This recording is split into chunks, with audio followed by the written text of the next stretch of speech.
I'm back. Copycat is so good. According to the oratrice mécanique d'analyse cardinale. According to the oratrice mécanique d'analyse cardinale.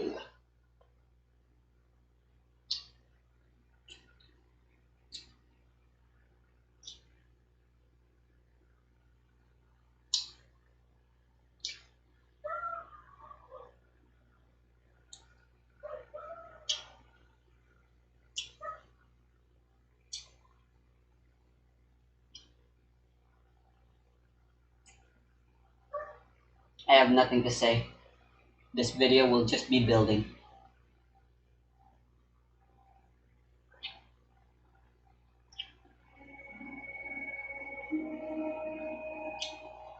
Imagine for a second that you've never heard of Minecraft. Yes, this will be a challenge, as for many of us it was an important part of our childhood. But now you know nothing about it.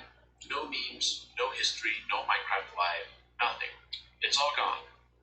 Now, let's say that one of your friends told you about this great new game called Minecraft. You buy it, download it, and open the game. How far do you think you could get with no outside help? How much of the game could you reasonably be expected to figure out for yourself? I've had this question in my mind for over 10 years. When the Nether was added in 2010, it really bothered me that there was no way to know how to build a portal using the information in-game. One of my friends had to tell me about it. Minecraft has changed substantially since then, but it still suffers from this problem. So how far could you get using in-game information only? Tonight, we're going to aim to finally answer that question.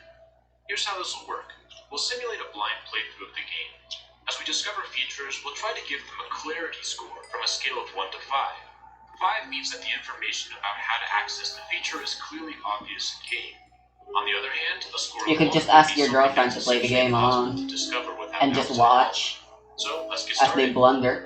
When we enter a new world, the game does give us some basic hints. Move with W, A, S, and D. Jump with space. Fair enough, that's pretty easy. Look around, use your mouse to turn. Again, pretty straightforward stuff. We use our newfound controls knowledge to explore a bit, and we stumble upon a tree. Destroy the tree, hold the left mouse button, the game tells us. When we follow the instructions, we discover that the tree does indeed break, or at least part of it. Suddenly we get a notification stating that new recipes have been unlocked. Craft wooden planks, the recipe book can help. Awesome, but just how do we find this recipe book? Is it in the menu? We hit escape, but there's no recipe book option. Is it a What keybind? the? Options, controls, keybinds. Not seeing recipe book anywhere. Maybe it's in the inventory. It appears some turtles have made my boat their house. I approve. Into the crafting section. And by selecting the planks, we have just Who crafted needs- our first recipe. Who needs boats? So unlocks several new recipes, and our book updates accordingly. Where's the Let's zapfish? try making sticks. Yes, this must be crafting components, as it appears as though we've unlocked the recipes to several tools. But the tools don't show up in the book. What's going on here? Well, let's just make every other recipe available. Wooden button, pressure plate, crafting table. Could this be important? There's a symbol of it on the recipe book. While we have one, it's not immediately obvious what to do with it. But another trip to the controls alerts us to the fact that we can use an item with right-click. So we right-click once to place the table, and then again to bring up a different crafting interface. Now that's more like it. We can now craft our tools. Let's make a wooden hoe. When we pause the game, we see something called advancements. It currently tells us what we should do next, as well as the following step. Mine stone with a new pickaxe. There's a picture of a wooden pickaxe, so we make one and start mining. After digging down for a bit, we reach the advanced. Next up is construct a better pickaxe. We return to the crafting table and make a stone pickaxe using our new resources. The following advancement is a bit trickier. Smelt an iron ingot. Where are we going to find iron? It seems logical that this is a use for our new pickaxe. We begin mining, and after a few minutes we break a new block, resulting in raw iron. But this clearly isn't our final product. We need to smelt an ingot. It's not explicitly clear how to do that, but sifting through the recipe book leads us to a furnace. It has its own recipe book, and as we expected, we can smelt iron and complete the advancement. Wood is a logical choice for fuel. Before we know it, we have our iron ingot. Night has fallen upon our world, and we're starting to see several hostile enemies attacking us. We can attack them back, although we aren't quite sure what this little icon means. We also don't necessarily realize that darkness causes enemies to spawn. The game has no text suggesting that we should craft torches.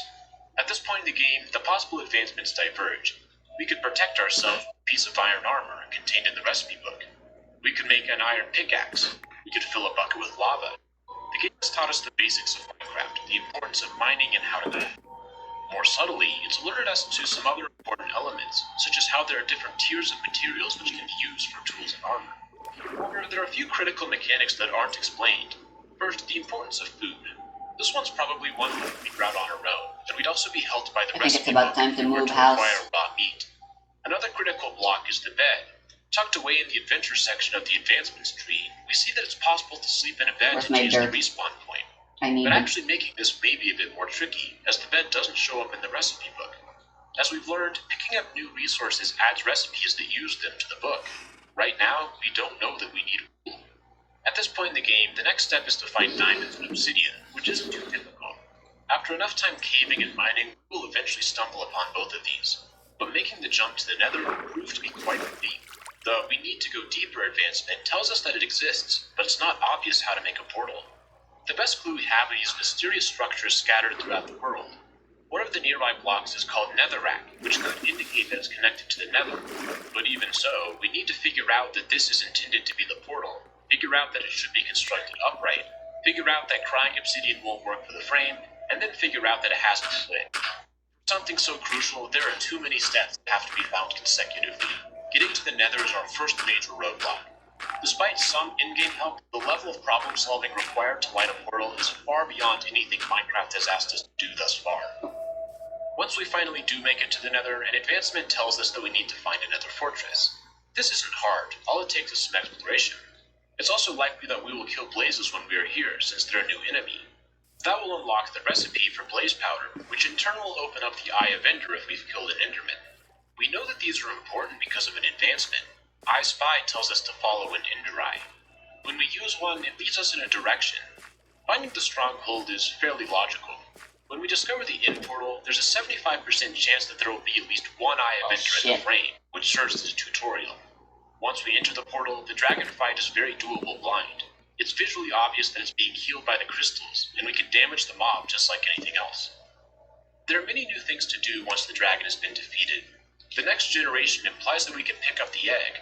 Figuring out how will take some creativity and will require us to understand torch mechanics, which we may or may not have learned.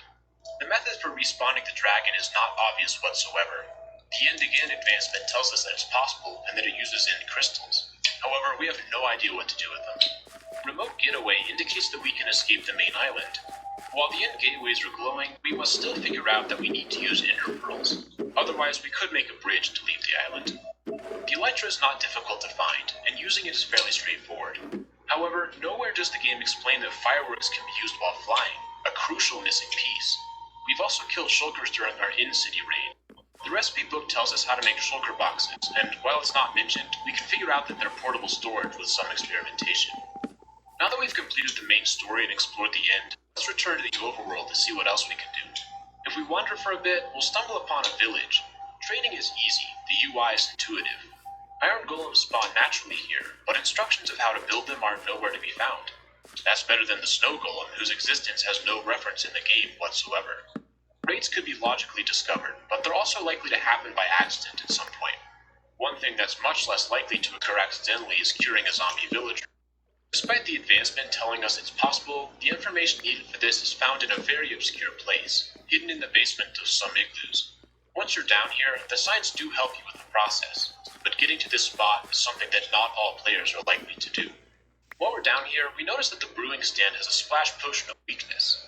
This tells us that the stand is used for potion making, and it's confirmed to be possible by the advancement. We can guess that we need blaze powder because of the UI. Even so, the actual process for brewing is a complicated sequence of steps. The game fails to even explain the importance of nether warts. What about other types of magic? The advancement and recipe book tell us that an enchanting table is possible. Once we make one, the UI is fairly straightforward, assuming that we've discovered lapis. However, despite our ability to do simple enchantments, we have no idea that we should increase their potency using bookshelves. Furthermore, we can't know which enchantments are possible without many tries. With our newly enchanted gear, it's time to explore. If we happen to have cartographer villagers in our village, we can then trade with them for explorer maps. We'll start by following the Ocean Explorer map. Along the way, we stumble across a shipwreck containing another map. This leads us to a chest of buried treasure. It includes a curious item, a heart of the sea. The recipe book tells us how to make a conduit, still but it haven't does not decided tell how us to how to do make the the route, but I'll associated structure. And while we will soon find the ocean monument, deal it will with be nigh impossible to defeat it without knowing about conduit power. Now we can go. It will take us far, far away. It's not explained in-game that the nether can be used to travel to the overworld quickly, so we have to make the long trek instead. Upon killing an evoker, we pick up a totem of undying. The advancement tells us that we can use it to cheat death. We must learn that it has to be held for this effect to occur. All of this exploration has us worn out. We want to do something a little more unique. In our journey, we saw some bees. The associated advancement tells us what we need to do to get home. There are also wild horses. Taming them is difficult, though we cannot ride them unless we've discovered a saddle. An advancement tells us that other animals can be tamed, including cats, wolves, and parrots. God damn it. However, this type of taming is different. We'll need to discover that these animals like certain foods. We also saw a fishing rod in the recipe book. I mean, it's dirt, It's but simple and works as we would expect. This has its exciting most plants, but unfortunately, the use of bone meal is not explained anywhere. We have some music discs that we found in the mansion. We can play them by making a jukebox, which is a logical step. Unfortunately, the process for discovering the rest of the discs is nowhere to be found. At some point, skeleton killing a creeper will occur randomly, but we have to be paying attention to know what happened. We also cannot know if we found every disc since there's no list. Another creeper-related feature is that bomb heads are dropped when killed by a charged creeper. This is another thing that'll have to happen randomly for us to discover it, although it's much less likely. We decide that it's time to return to the nether to see what else there is. War pigs alert us to the existence of bastion remnants, so we need to explore to find them. Along the way, we see striders. This boat has legs, tells us how to ride them, although this will only be possible if we've discovered how saddles work. Once we reach the bastion, Oh Shiny tells us that we need to give gold to piglins, teaching us about their trading mechanic. Wow, it sure is easy to get ender pearls this way. We should have done this the first time we were here. In one of the chests, we discover ancient debris and netherite scrap. This unlocks the recipe for netherite. While advancement tells us it's possible to upgrade diamond equipment, it doesn't explain that we need to craft a special well, that's workstation. interesting. There's Yeah, advancement for summoning this something isn't the called perfect the square. the prerequisite is picking up wither skeleton skulls. And it isn't technically a rectangle either. Yet the advancement It's is the worst of what we're both supposed worlds. to do with these to summon the wither.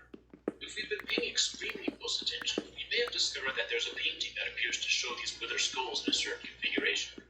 However, we still need to make the connection that the base is soul sand, so it's a tall task for us to discover on our own.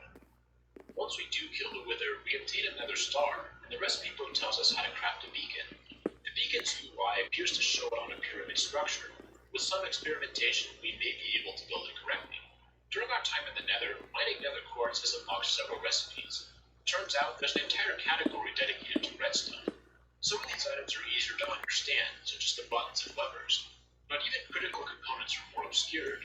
The inversion property of the redstone torch needs to be discovered through trial and error. The comparator? Well, good luck. Even people who use tutorials struggle with it. Furthermore, Minecraft does not teach the basics of circuit design whatsoever. To become proficient, we will likely need a considerable amount of exterior knowledge. At this point, it seems as though we've seen most of what Minecraft has to offer. Now it's time to work out completion of the advancements. 2x2 asks us to breed all of the animals, but it doesn't tell us which animals are breedable. Baby polar bears exist, but we can't breed them. Mules are not breedable. However, for some reason we can breed hostile hoglins. We can also breed villagers, but this doesn't count with the advancement. Also, we don't know which items to use for individual animals. Suffice to say, the 2x2 advancement is quite difficult to accomplish. So too is a furious cocktail, since there's no list of the required I'm an idiot. effects. Discovering them manually will be frustrating. That's not to mention the hidden achievements, which would only be discovered by the most enterprising of players. And that just about concludes our experiment. You've seen every major feature and several minor ones. So how did Minecraft do? How far could you really commit with no outside knowledge? In my opinion, the most egregious issue is still the nether portal. It's one of the lowest scoring features, but it's absolutely critical if you want to complete the game.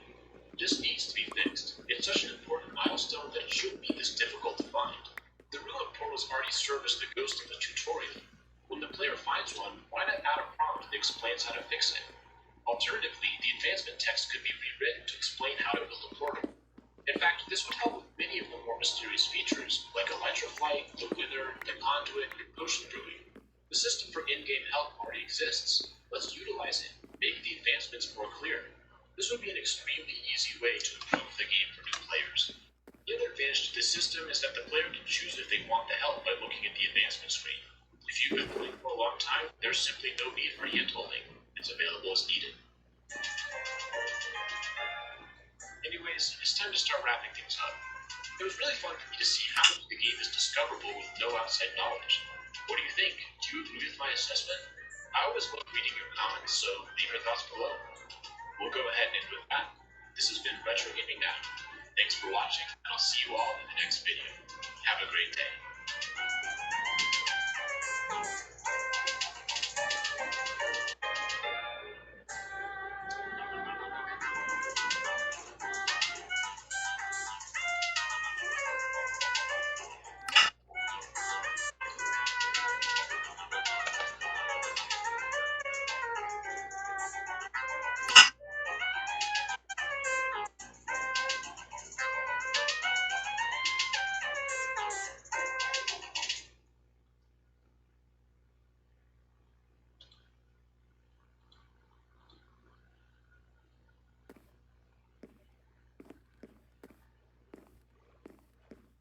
Should probably place these then.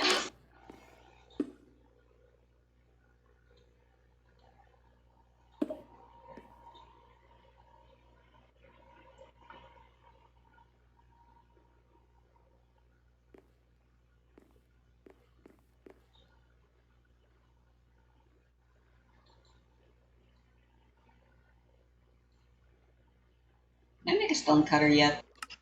I feel like that would be convenient.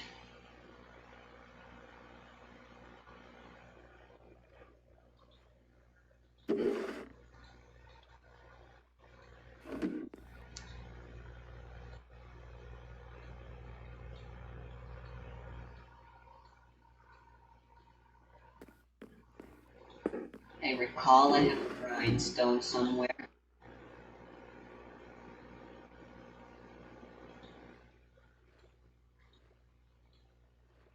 Let's place this down.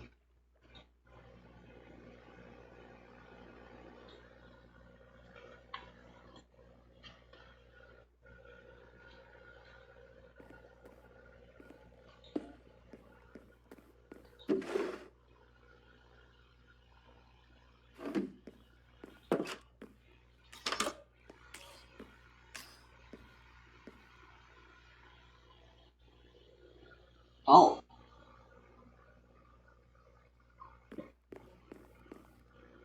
Rep.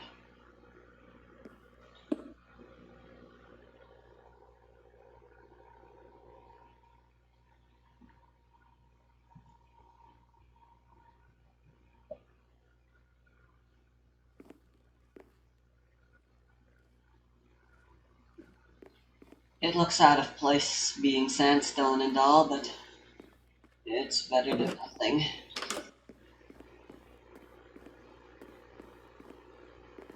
For now.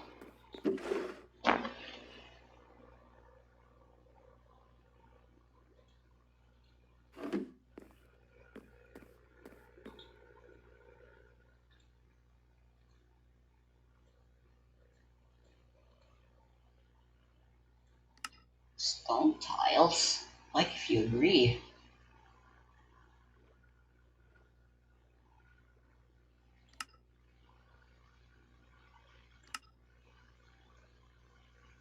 Chiseled stone brick pillar. Wow, there's a lot of stone stuff I don't know.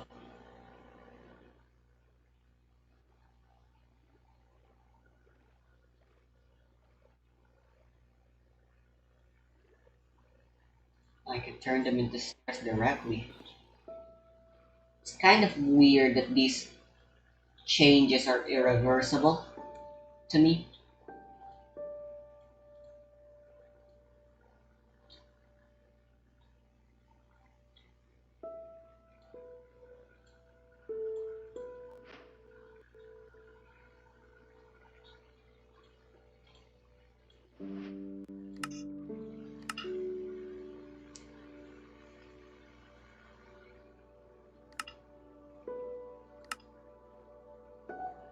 Ooh.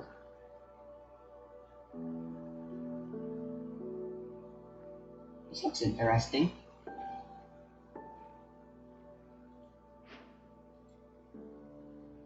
Ooh.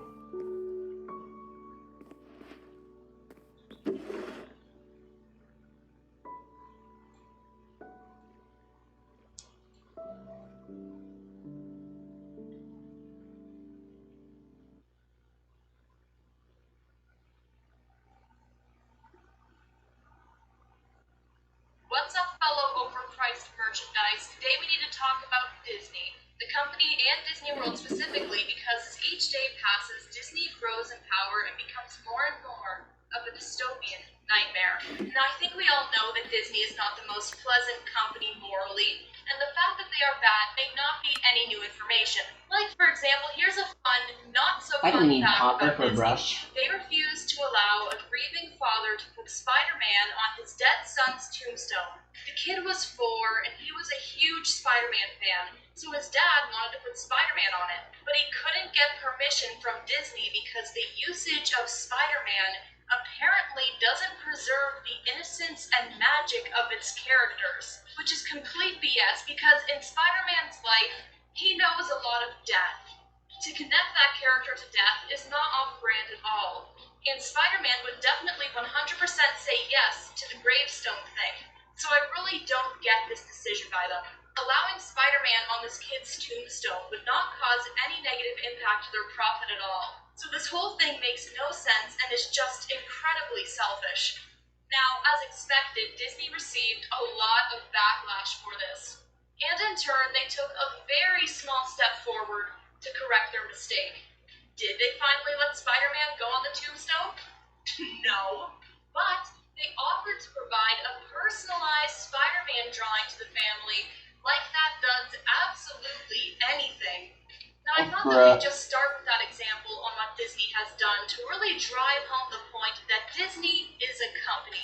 They do not care about anyone on a personal level. And as more time passes, they keep doing more things that make them appear more and more like a dystopian company. Now, I feel it's important for me to also say that there's a really important factor in what makes a company dystopian. See, most companies do not care about people on an individual level. People are numbers to them. What they see first is profit. And as a result, since they do not get personal with people, most consumers do not feel like they must have an unwavering allegiance to the company. The company doesn't get personal with the people, they don't personally value the company. They feel no need to put that company on a pedestal in their lives because they know that that company does not care about them. What really makes Disney dystopian is that this company has a cult-like group of obsessed followers who are pretty much trying to become Disney property themselves. And I'm not talking about Disney adults or just general Disney enjoyers. Disney owns a lot of really good content, and the park experience can offer a bit of fun. Dabbling with Disney content is standard these days, and liking their products isn't an issue, nor are light Disney adults really an issue.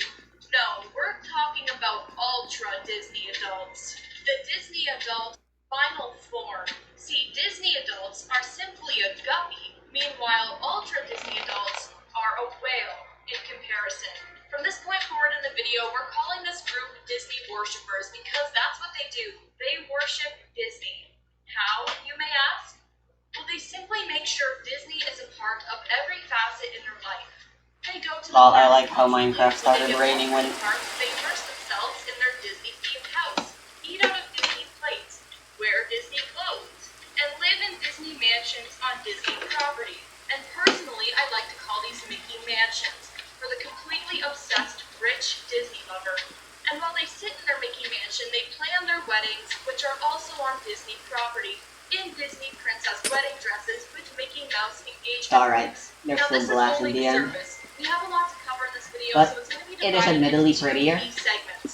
The first half is where we go over how lackluster and exhausting the experience with Disney parks has become, and how outrageous their pricing is. The second half is where we cover the people who have let Disney consume them, because I feel both of these segments combined together is what truly makes Disney a dystopian nightmare.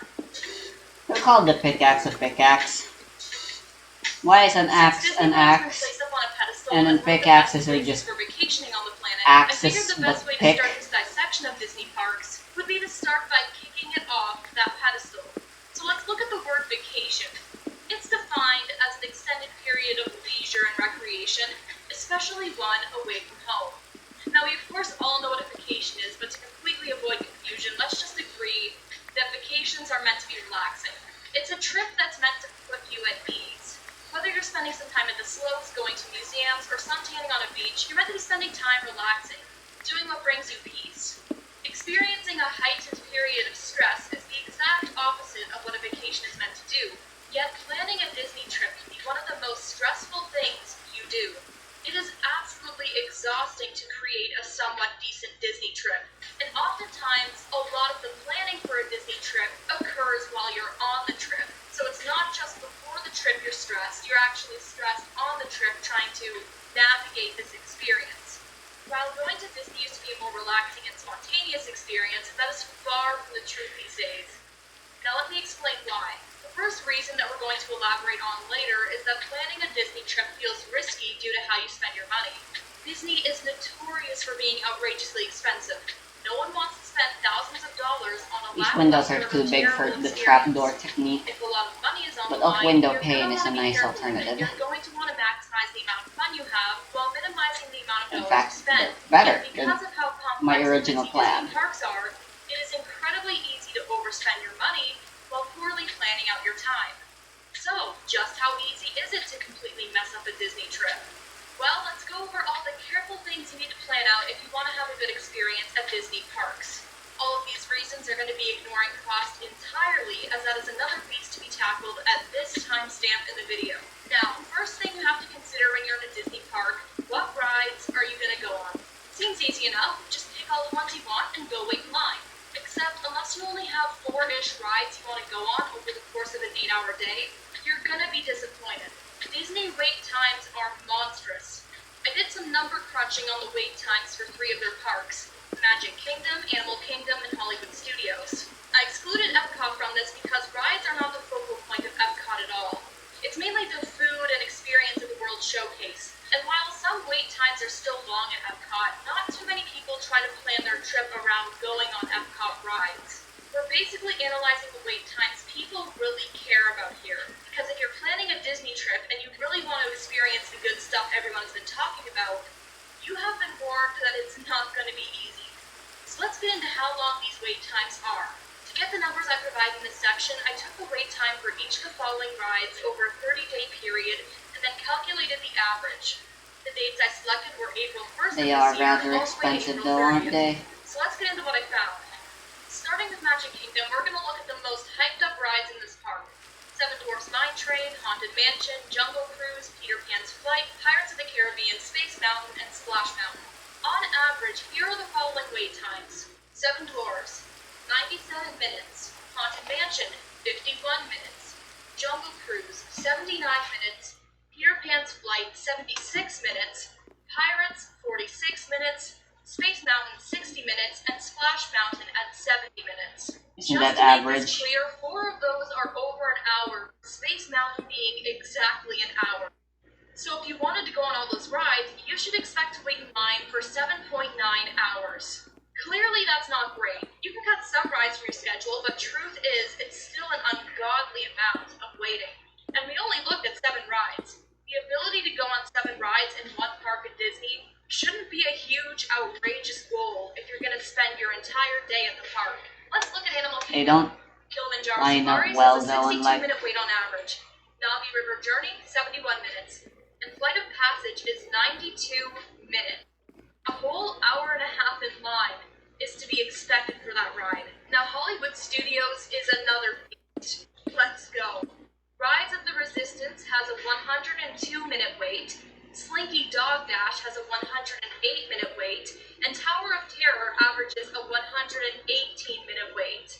So all of those rides are over an hour It and looks a too half. flat, like Tower of Terror bordering it's a 2 window. hours. Big whoop. 2 hours for a drop ride. Needless to say, Disney wait times are a bit excessive. So simply planning to ride a large number of rides without putting any other work in isn't going to cut it. You're going to have to get a fast pass, spend multiple days at the park, or use another strategy. Getting a fast pass may sound easy, right? FastPass is now done using Disney's new Genie Plus system, and that's going to cost you $15 a day. Now, the price alone may discourage some people. If you're a solo traveler and you can afford Disney in the first place, $15 a day may not seem that bad. But if you're a family of four, $15 just got multiplied up to $60 a day, which is kind of bad.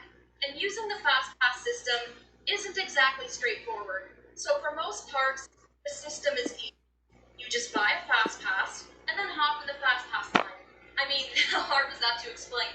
Well, Disney's Genie Plus is apparently so straightforward that it somehow needed a 14-minute video published by Disney on how it works.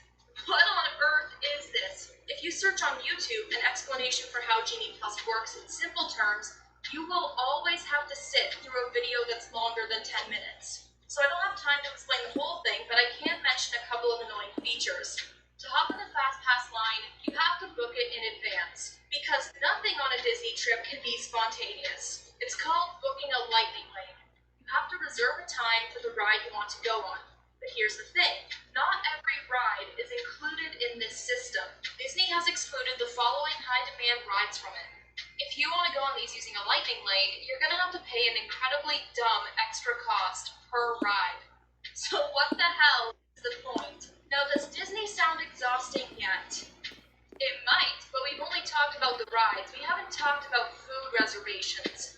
So let's just say you're planning a once-in-a-lifetime trip to Disney. You're looking at their restaurant selection, and then you see Be Our Guest. It looks wonderful. It looks amazing. And you think to yourself, damn, I want to experience that. If I'm only going to Disney once, I might as well eat there. Now, if you think you're going to get into this restaurant for dinner, you are a fool. You think you stand a chance at getting to eat here. This was never in the cards for you. You should have thought about that 180 days ago at 6 in the morning. Reservations for this restaurant open 180 days in advance, and this place is always booked to full capacity. A quote from this website says, "Try booking online before phone." Online reservations for select restaurants open up at 5:45 a.m. Eastern Standard Time, while the phone lines open up at 7 a.m. So you have to book online for an hour advantage. Booking a Disney restaurant 180 days in advance should not be like fighting at the Hunger Games cornucopia. How is this an issue? How absurd is it that you have to wake up at 6 a.m. and choose the precise booking method 180 days in advance for your reservation to have a chance? Most restaurants at Disney open their reservation 60 days in advance, and while these places are not as busy as Be Our Guest, because of how much time is given to book a reservation and how busy the parks are, unless you majorly plan in advance, it's very possible you'll be out of luck for a good dinner experience. Your only chance is probably going to be a quick service location where you'll pretty much be standing around eating your food. But Disney bloggers and travel planners have now started recommending people place mobile orders for quick service locations. Basically, pre-planning a pickup time for your quick service meals. Because walking up to a counter to grab a hot dog could not just stay straightforward. At Disney, absolutely everything now requires planning. With the crowd and busyness of the parks going up, the ability to navigate the park and do things you actually want to do has become incredibly difficult. Now, there's always been times where Disney has been busy. There's a crowd calendar to Disney where there's a busy season and a slow season. At least that's how it used to be. However, nowadays, there is not really anything that could be called a slow season. It's just busy season and insane. Now, many people add on another layer of complexity to Disney planning because of the crowds. They recommend you get to the park by a specific time, and when you do, go left. If there's an option to go left or right on anything, go left because there will be less people. So you even have to figure out how you're walking around the park. So because of how busy and complex these parks are, in order to have a shot at having an enjoyable trip at Disney, you have to spend hours and hours planning. You have to plan while you're in the park. You have to treat planning for Disney like it's a full-time job. And then after putting all that work in to plan the perfect experience, you also have to keep in mind things will probably not work out perfectly anyway. Now, there's many reasons for this, but one reason I think is pretty important would be the weather. Obviously, Disney can't control the weather, but regardless, it is still part of the Disney experience. And since Disney World is located in Florida, it's known for its really weird rainfall schedule. There's a video I saw on TikTok of this guy and his son sitting at Disney in the rain. And honestly, it made me really sad because I thought of all the time and money that must have went into planning this, and yet you can still be let down. While not the fault of the park, it still sucks. So going to Disney is starting to sound a whole lot more tiring than it is fun. But remember, in addition to how you spend your time at Disney, we also got to talk about how you spend your money. Because when you add in the factor of how much all this costs, stuff goes downhill fast. I've done a lot to get numbers for this section of the video, but remember, stuff is always changing. This is most likely only going to increase in the future, or things such as resort costs may dip down during some parts of the year, but generally the info in this section holds true. So let's divide the cost of going to Disney into the following: resort costs, food costs, and then admissions and Fast Pass. Let's start with the resorts. All totals here are excluding tax. They were calculated based on a 7-day trip to Disney, and these prices are just the hotel stay with no admissions or extras included. Now, there is a price calculation for both a peak season at Disney and an off-season at Disney, because the off-season is usually cheaper. The off-season dates are September 12th to 18th, and the on-season price calculation is using April 9th to April 15th. So because of how the price fluctuates, I thought this was necessary. Now, there are 3 main resort tiers at Disney, and in order of least expensive to most, they are known as value resorts, moderate resorts, and deluxe resorts. Spoiler alert, the deluxe have prices fitting the word deluxe, and the value resorts sure don't seem like value pricing at all. So let's start with the value resorts. For a single room, not a suite, at Disney's Art of Animation Resort, it costs $1,400 during September and $1,800 in April. And now for a moderate resort, the price is going to increase a decent amount. For example, Disney's Port Orleans Resort costs $1,700 for the off-season and $2,100 for the peak season. Overall, a bit more expensive, but the next jump from moderate to deluxe is crazy. For Disney's Animal Kingdom Lodge, off-season costs $2,700 and peak season costs $3,500 for 6 nights. Disney's Grand Floridian costs $4,200 during off-season and $5,700 during peak season. Now, all of these resort prices have been excluding tax. Now, when we look at that 5.7K price tag on the last resort, and then look at the tax added on at checkout, we get the price of 6.4K just for the resort for 6 nights. Now remember, these may be called deluxe resorts, but these are not all inclusive. Staying at these resorts do not come with the inclusion of free food or drinks. You still have to pay for all your meals. You can get a week in Cuba, Mexico, or most other North American tropical destinations for much cheaper, with everything being all-inclusive. Here's some hotels on screen with their nightly rates, and I've edited the full week cost on top. Since Disney resorts are not all-inclusive though, I decided I would compare their hotel prices to other hotels located in popular American cities for tourism. I got the prices for 3, 4, and 5-star hotels located in downtown Los Angeles, downtown Manhattan, downtown Miami, and Las Vegas. These prices were calculated for the April dates mentioned earlier.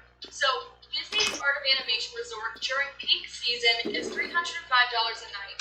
It is ranked as a 3-star tiered resort on TripAdvisor. Here are all the resort prices on screen. In Las Vegas, you can easily get a 3, 4, and 5-star for much cheaper, a 3 and 4-star in Manhattan, a 3 and 4-star in Miami, and a 3-star in Los Angeles. So again, out of these 4 destinations in comparison, in 3 of them, you can easily find a 4-star resort for cheaper than Disney's 3-star.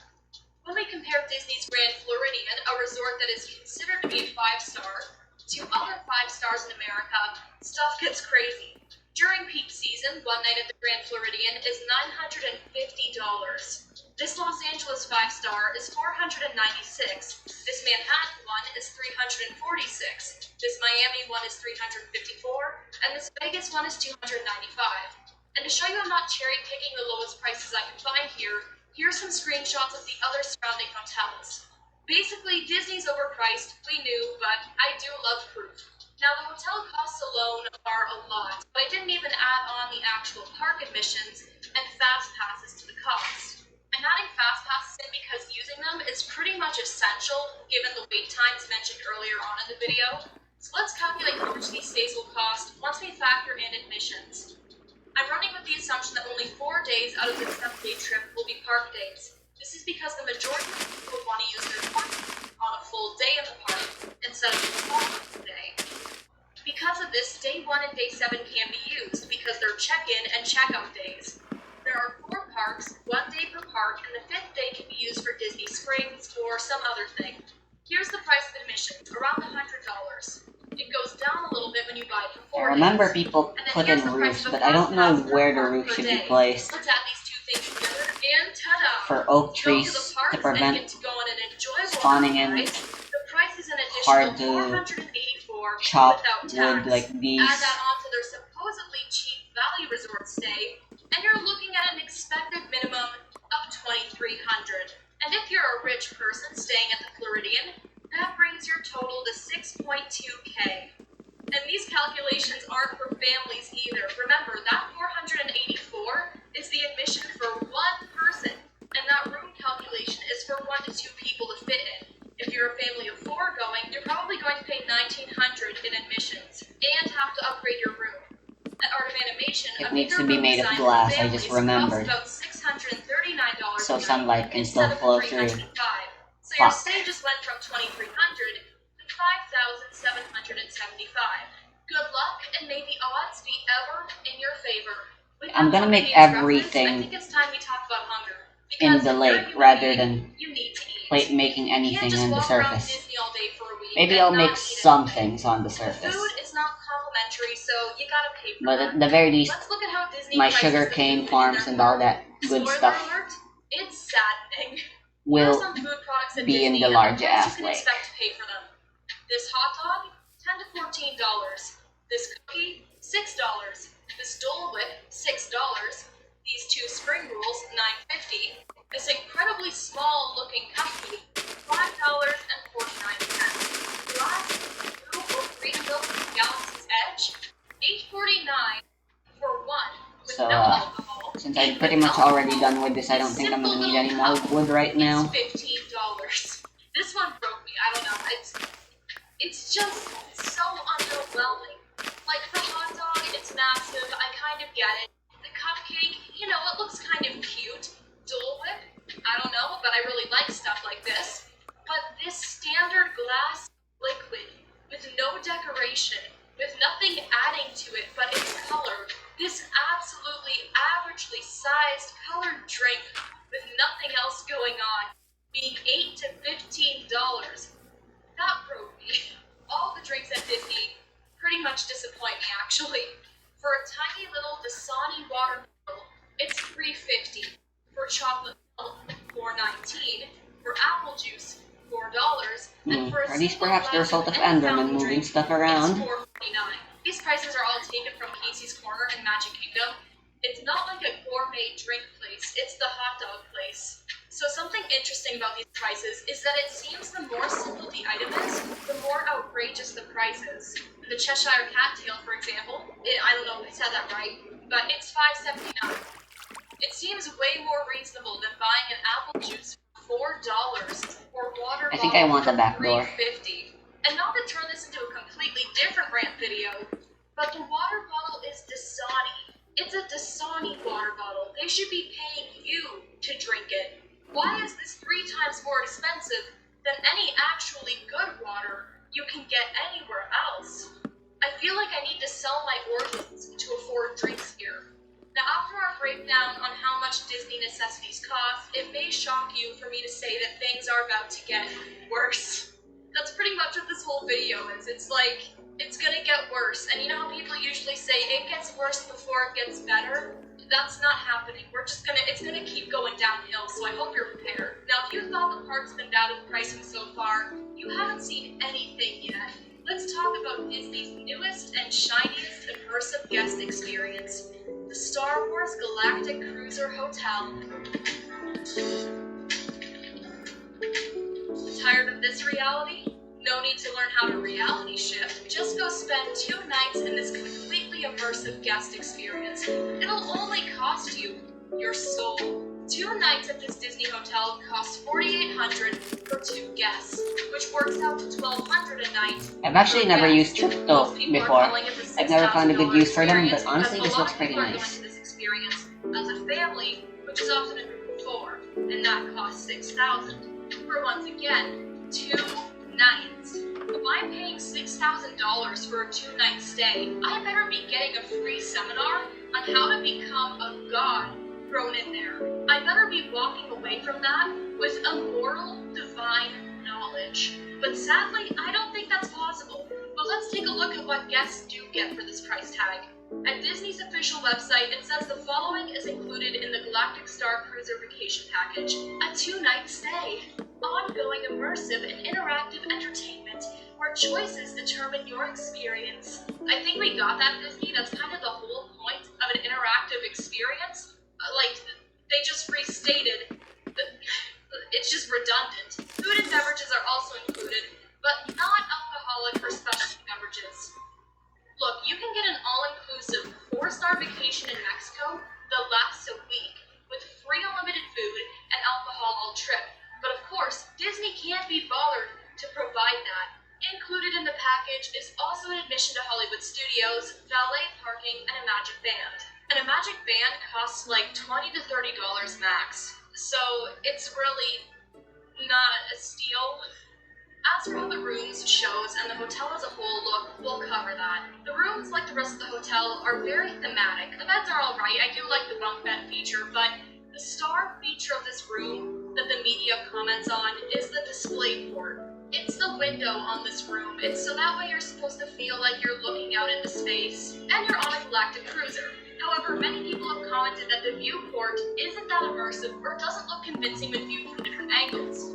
It's got there's this weird glare thing to it, which I don't know if it's to hide the edges of the screen, if that's the idea. I don't know. I'm not blown away by this. It definitely feels like a screen.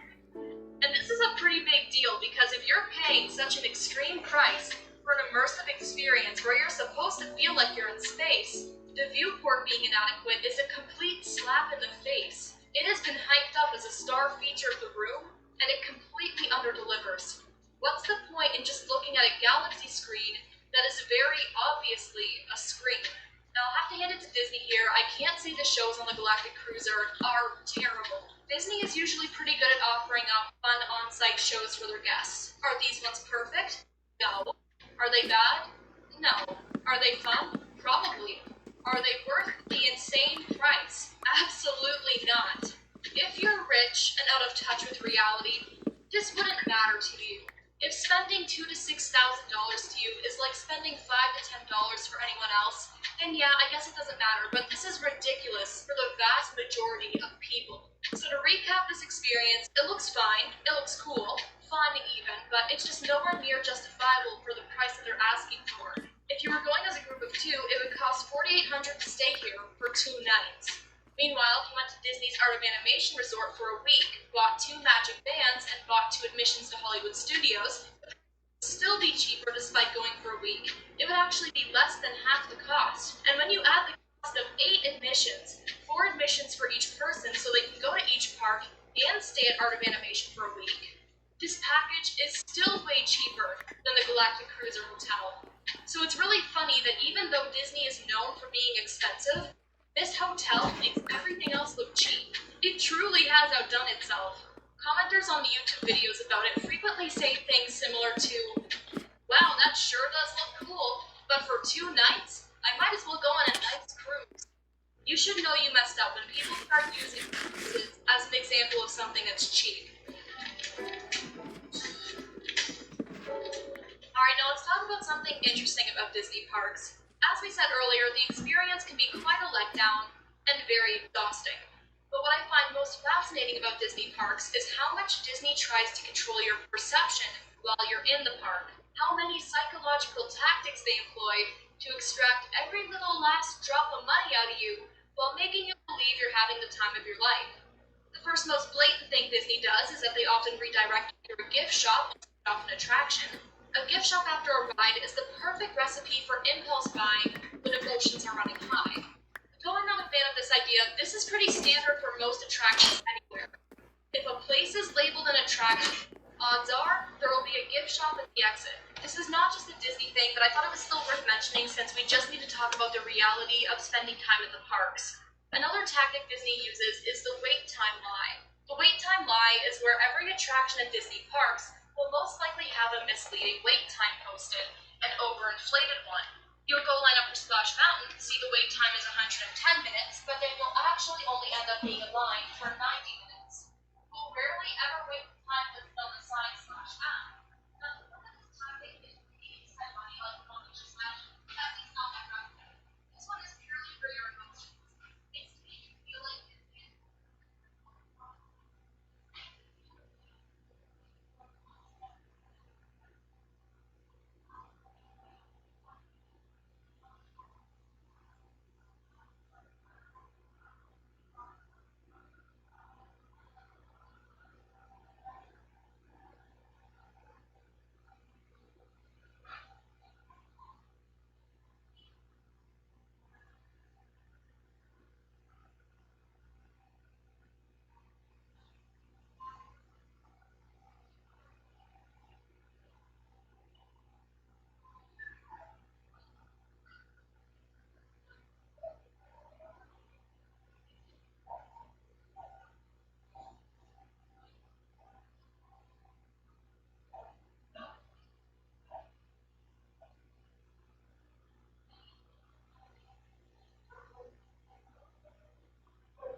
I'm not sure about this one. So, what do you guys think? I mean, I think it could be a stretch, but at the same time, it seems like way less of a stretch than the next tactic I'm talking about. This next tactic is literally proven to be a thing and is heavily talked about.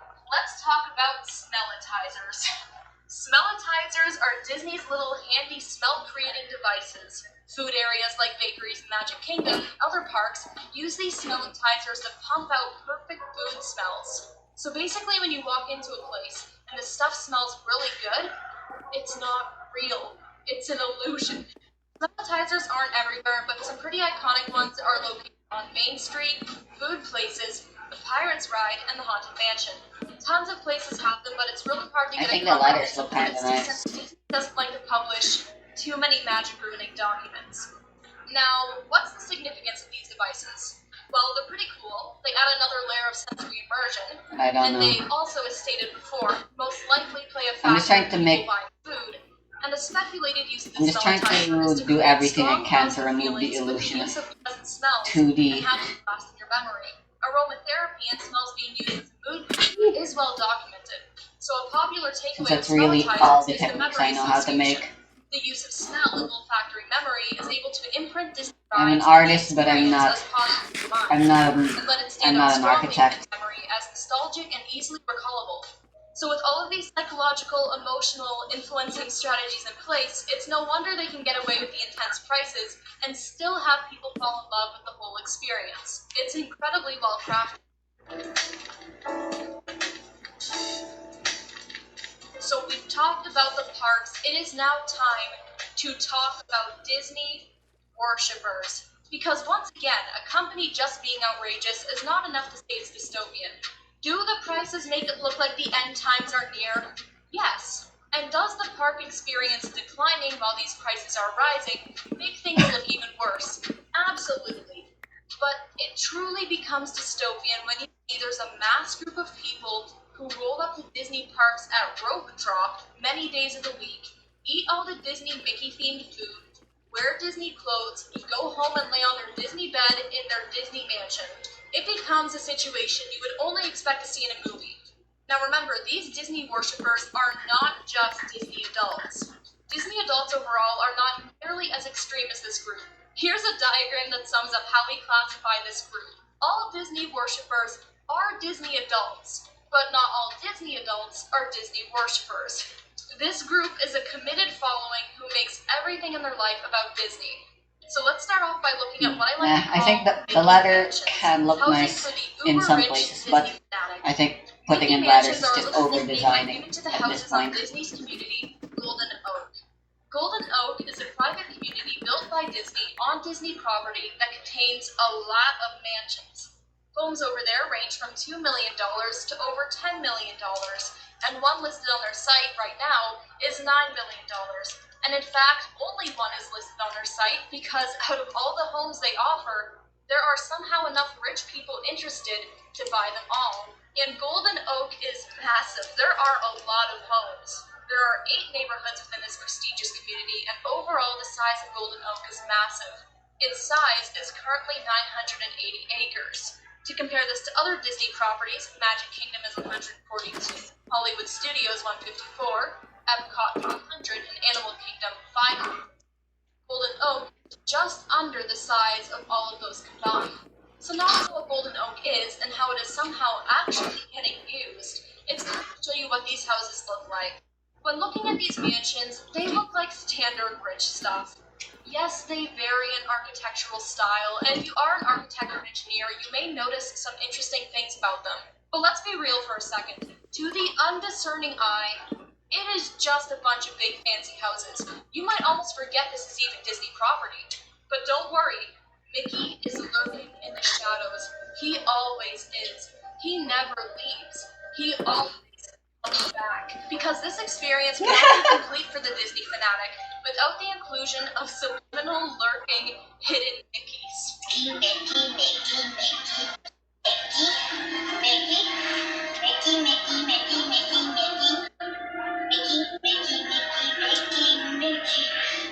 Now, my video is arguing that Disney is a dystopian nightmare, and I think that video alone proves my point. Only in a dystopian, decaying society would Mickey Mouse being plastered everywhere in the house add to the house's real estate value, instead of taking away from it.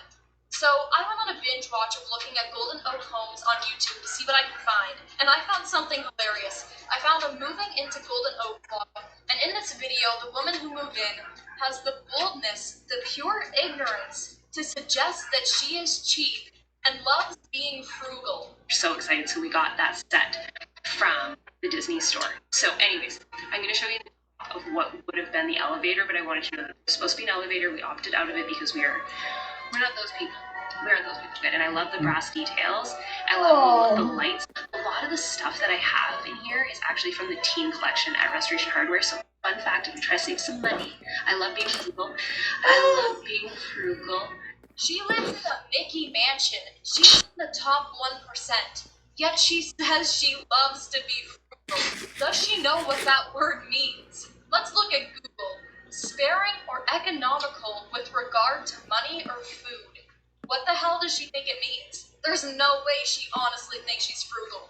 She must think frugal is like an aesthetic or something. A cardboard box? Oh my god, so frugal. She's saying it to be relatable. It's exactly how my mom would act Please shut up. if she were If in there's this one thing situation. Disney worshippers do well, it's being sheltered and out of touch with reality. Just like a lot of the royalty in Disney films, oddly enough. Maybe it's deliberate and they're just hardcore role-playing. Speaking of role-playing, are you super immensely rich and want to have your own lavish fairy tale wedding? Well, Disney's got you covered. Let's look at Oh, the no. completely unnecessary yet actually used service that is Disney weddings. Weddings are typically regarded as expensive in general, but Disney weddings take this to a whole new level. If you want to get married on Disney property, here are the prices for just reserving the space for the ceremony. Disney's cheapest options are their spaces that don't look related to Disney at all, and those start at $3.5K. Various Epcot pavilions cost $5.5K, and to marry at either Pandora, the Tree of Life, or Tower of Terror, it costs $7.5K. to Marriott Magic Kingdom's Oh my train god, I station. forgot Avatar was a Disney 15,000. property. Personally, I wouldn't be too enthusiastic to The pay blue one. $15,000 to have a train station Disney The blue one, wedding, not the good but one. hey, that's just me. Now, Magic Kingdom After Hours, the ceremony by the castle, costs $30,000 for the ceremony. $30,000 for this one event, just to reserve the venue. If you want to get food services, it has a per-person cost starting at $140 per person with brunch and $210 per person for dinner. So if you're going to have a Disney wedding, try not to make it a big one. And if you want Disney characters to show up to your wedding, that's going to cost an arm and a leg. In fact, one couple on Reddit recently had a Disney wedding and made a great sacrifice to have Mickey and Minnie show up. Instead of giving food to their guests, you know, the people who show up and give them gifts, instead of going through with one of the most basic parts of wedding planning and giving the guests food, they decided to use their funds to book a couple sessions with Mickey and Minnie. Let's read this post because it's golden, and by golden I mean deeply sad, but still fascinating. Am I the a-hole for not having catering at my wedding? My, female 28, and my fiance, male 30, just got married 2 months ago, and we had our dream wedding. Everything was perfect, and I mean everything. My parents and his parents helped us pay for a great chunk of the wedding so we would be debt-free, and we are so eternally grateful for that. The issue arose about a month and a half ago when my aunt started posting on Facebook about how disappointed she was with the whole ordeal, and a few guests sided with her. I wonder My why. fiance and I are huge Disney fans, and we travel to Disney World as much as we can throughout the year. Disney is such an important part. You not could have only just to cut us, off on the but also expenses and not invited anyone. Why the don't issue ya? was with our decision to not offer catering services / bar services at our wedding due to routing the money towards having a wedding Minnie and Mickey make appearances at on our special day. The cost to have both Minnie and Mickey for a good chunk of time, 30 minutes, was almost exactly what our parents allotted for our catering budget. So, we scheduled an appearance during our first dance and our wedding photos, foregoing served food. Though there were plenty of facilities at the venue where people could eat, my parents were still very supportive of us, but everyone else is being passive-aggressive about it on Facebook. Am I the a-hole? Edit. To those asking if the guests were warned, we clearly outlined in the invitations that there was food available at the venue. We didn't exactly spell out every restaurant's menu, but it was certainly mentioned. There were also vending machines available throughout. Edit 2. For everyone saying that it's too much for 30 minutes, I want to clarify that it was 2 30-minute sessions on different dates. $27.50 was the cost for one session. So there's a lot to cover here. I mean, this is a lot. First of all, this couple thought paying a total of $5,500 on 2 people in mascot costumes for 60 minutes total was a good thing.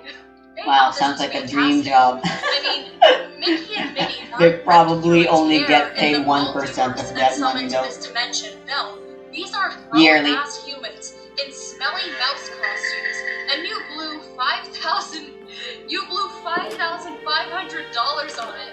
Now, what makes Why did this you play Among Us particularly music there? strange is that the wife is 28 and the husband is 30. Now, in my opinion, there shouldn't really be an age limit on interest, but we have to acknowledge that if they are around 30 years old, the other guests must be around that same age and older. And let's face it, they may be different, but most 30-plus-year-olds don't want to hug smelly mouse people. Like, these guests were probably not obsessed with fictional mice. Another issue I have with this post is that this budget wasn't even paid for by the Yeah, public. considering they're It was funded older. I by mean, their parents. Mickey's They been around for literally some said time. They took the probably budget knew it, allotted but for they catering definitely weren't and happy. used it on this instead.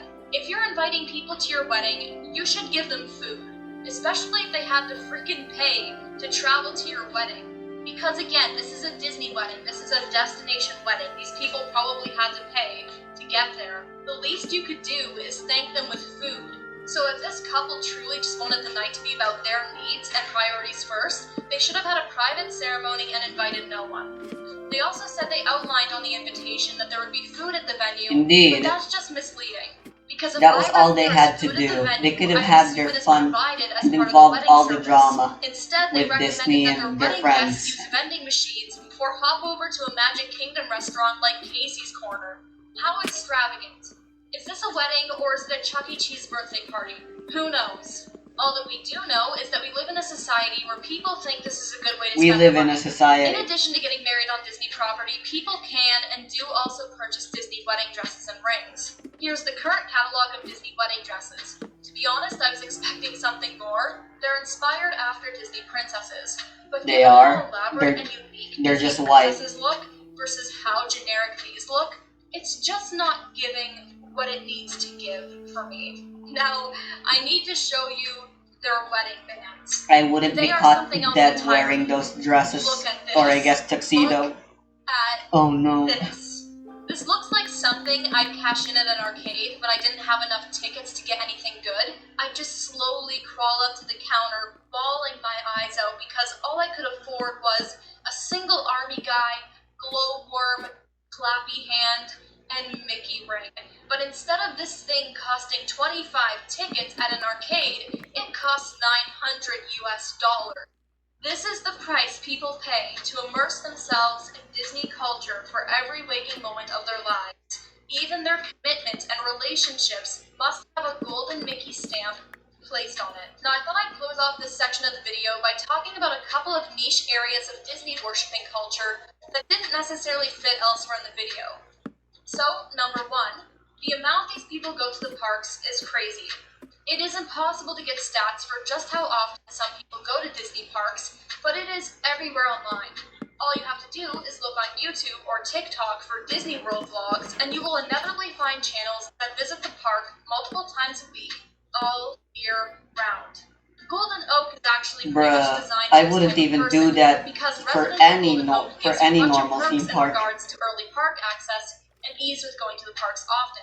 A lot of That's people like go to something Disney you only parks see way more fictional often than characters anything. do. Now, I'm not going to crunch numbers I on still the remember cost how of this, often since this has way Hinako too went many to variables, the theme but parks reflecting back on the in cost Blue of Reflection. Disney in this video, needless to say, this is a dangerously expensive lifestyle. Now, with the words dangerously expensive, it is time to talk about Disney's latest Maybe it's project a Japanese for the culture uber thing. rich, the Story Living Project. The long and short of the Story Living Project is that Disney is trying to create communities around America that are whimsical Alright, utopian communities. let's look at the Since it's a exterior for now, utopia, because I think is it going that's to be I'm affordable to live quite there? happy with Well, this. they haven't released the prices, but I think we can all agree, hell no. Based on Golden Oak, this is going to be for the top 1%, especially because compared to these communities, Golden Oak looks basic and boring. While these communities may not be built yet, Disney not has released concept art for what they want them great, to look like. But for what it The is, hell is that? it's definitely That very is an decent. otherworldly tree. Okay, and this thing is I designed, like it. right, to not conceptually great. look like a tree. We can tell that But that's meant to be a it's tree-like good. plant. It but isn't it looks atrocious nothing at like the what we very have least. here on Earth. So this whole shtick is to make you Hold feel on, like you're in I a just got an completely idea. different society and not in the reality that Earth offers. So it's time for me to put on the tinfoil hat. Now you see, Disney's communities. There's What if supposed they're to be a just a shortcut for test these, run but I still don't for know the that. virtual elite? What if I'm these used to doing it this communities way. are just designed to have them test out life on a different planet I miss just ahead having, of time just before they being able orbit to in their use spaceships buttons. and leave us on the planet. You never know. Numbers for those. Now I think it's time to bring this video to a conclusion. Let me try to make a short, concise summary because you know what? This video certainly That's wasn't one short.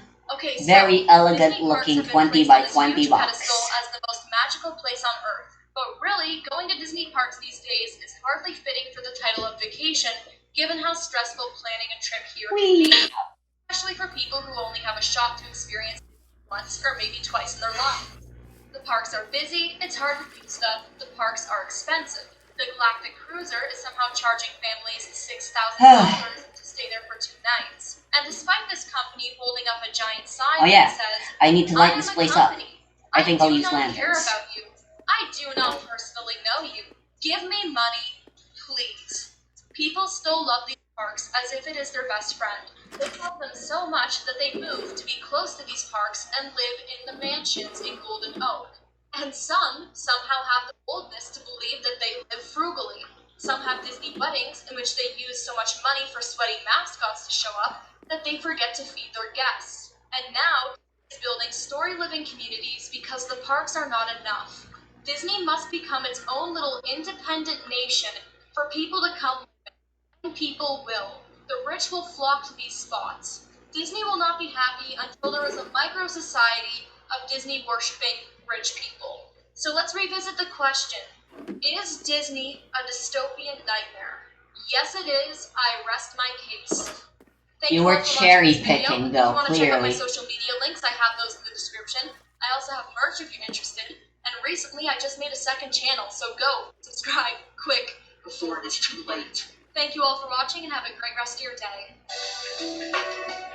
Well, that was a video I just watched. I'm sorry to everyone who had to listen through that. It was recommended to me and I wanted some background noise. As God knows I'd make my own commentary. It's an effective video. It's understandable why YouTube would feed it into the algorithm.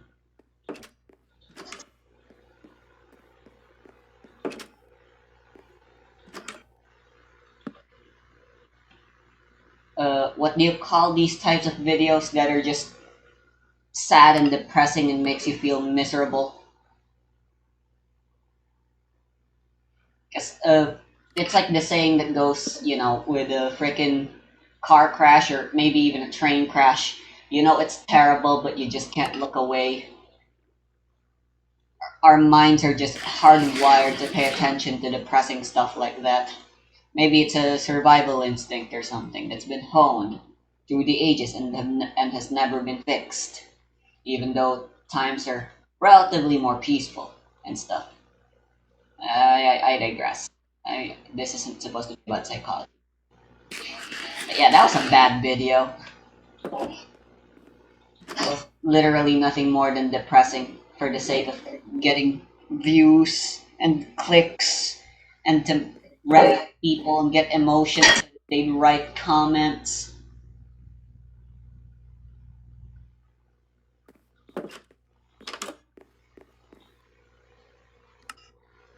Alright. This is quite expensive. I'm gonna see if there's any alternatives I can craft, because I really don't want to use my iron for some goddamn aesthetics.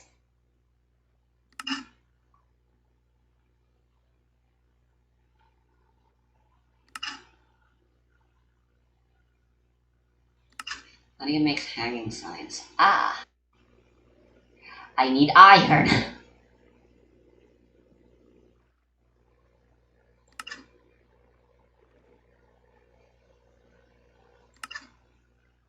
Beeswax. Oh, here's the back tank. Maybe I should craft it. How do you make andesite alloy? I need iron. Well, considering it'll let me explore underwater easier and faster, it's worth it. Where my andesite? I know I have andesite.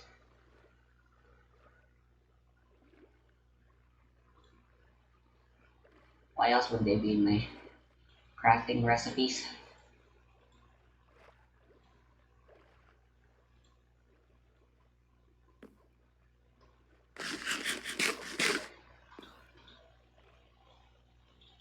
I'm gonna dedicate 5.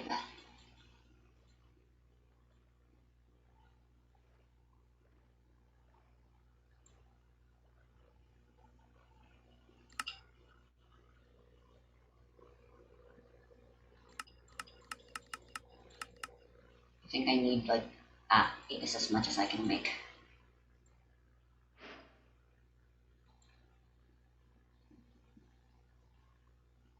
Looks like Create really likes andesite. I have no idea why, but it is how it is.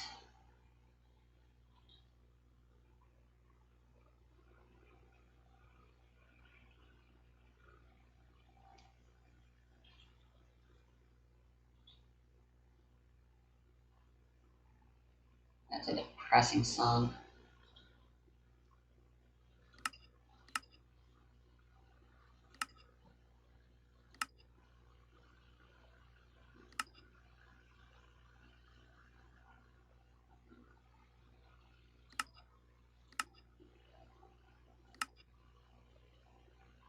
copper nugget. Will I need it? Ooh, a wrench. A golden sheet.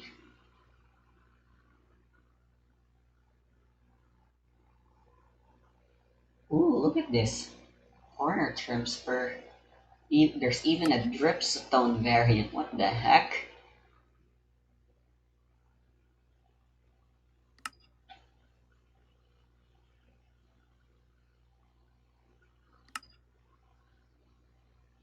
Need glass.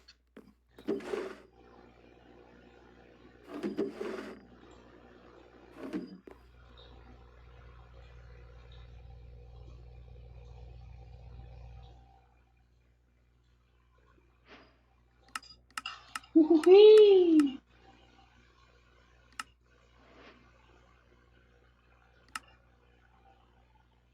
And the copper back tank. How do you make a shaft?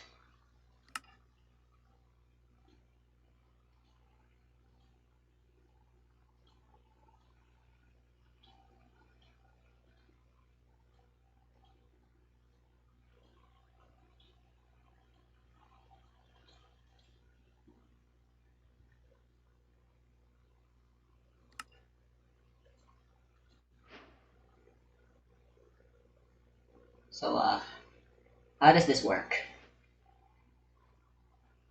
When worn, provides pressurized air equipment that requires, when placed by kinetics, collects pressurized air at a rate depending on the rotational speed.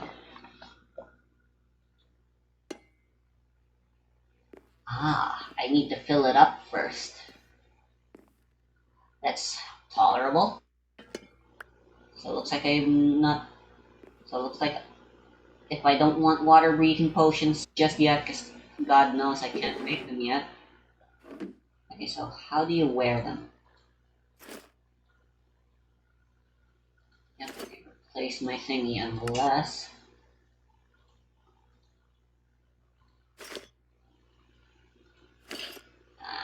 Very sad.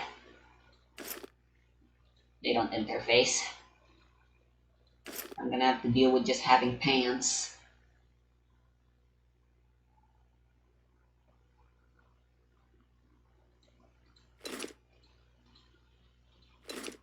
Alright, well, I don't need to worry about underwater travel yet, just yet. For now, they are in the back burner.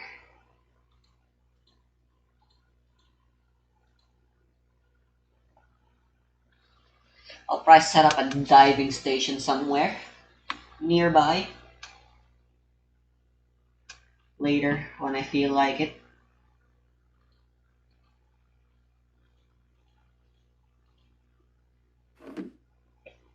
Alright, where was I again?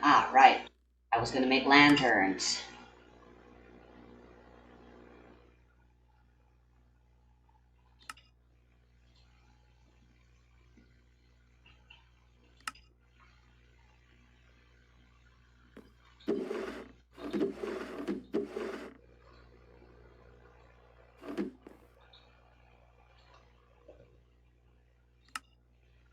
It's one chain.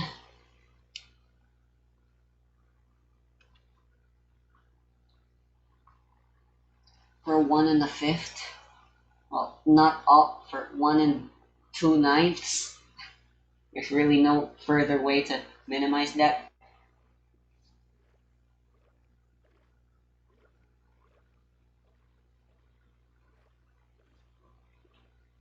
Alright then, I was planning on using hanging signs for further decal, but I'm gonna go back on it. Oh boy.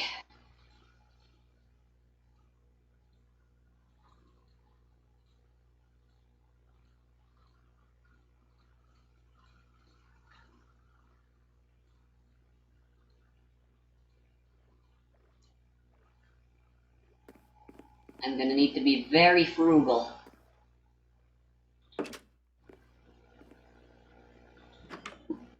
With these. Where do I place them? Probably somewhere in the roof. Could be a good idea.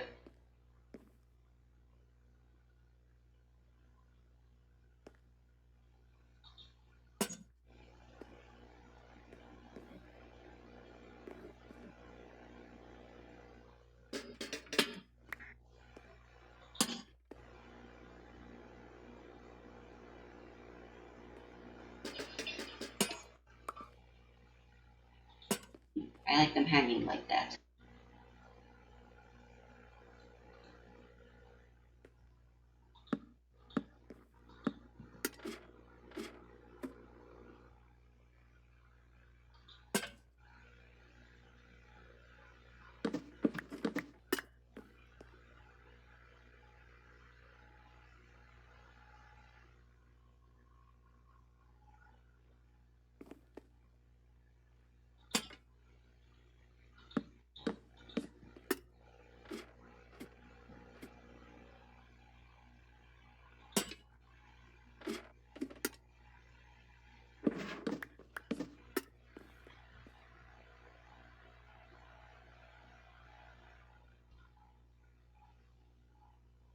Well, if it's gonna be 4 per side, that's 4 multiplied by 4, meaning 12.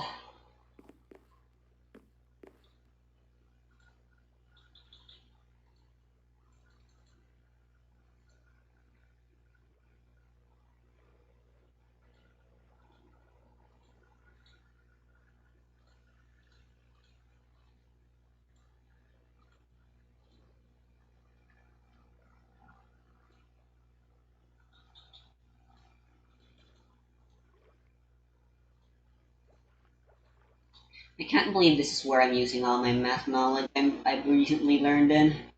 Look at that, perfect. No nugget wasted.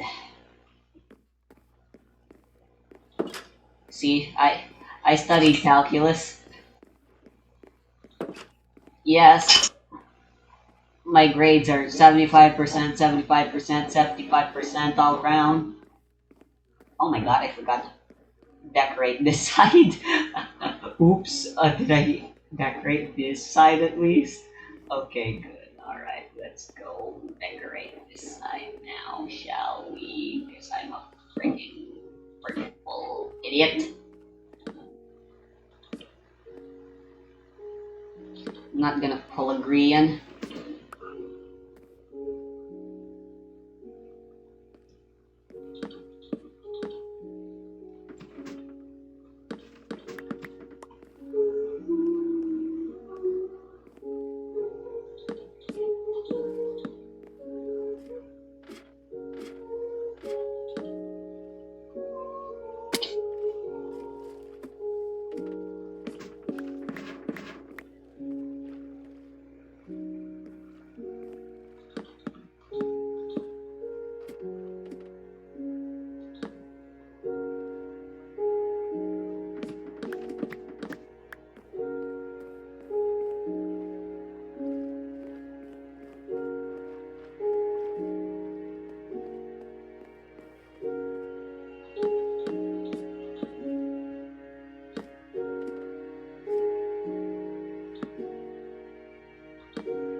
These fences were made for the purposes of locking down my husbandry. Oh well. Wood is wood. Yes. Next I'll say that every time 60 seconds passes in Africa, a minute passes.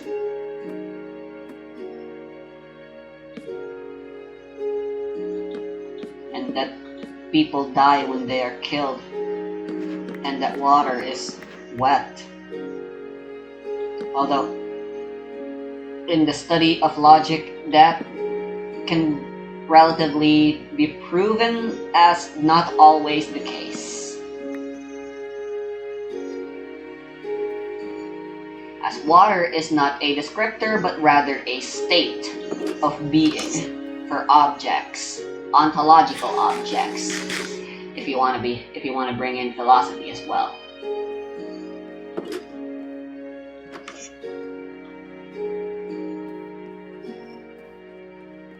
I know, I'm a nerd. ridicule me, I deserve it.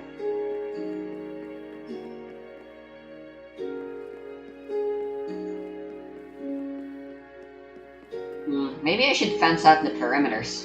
Maybe even put in walls instead. Well, fences would be better. It feels out of place to use a wall.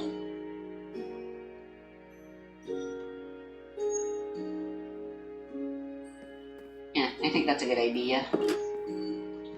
I don't really think it'll do much for protection, but it will look nice. You must admit, it will look nice.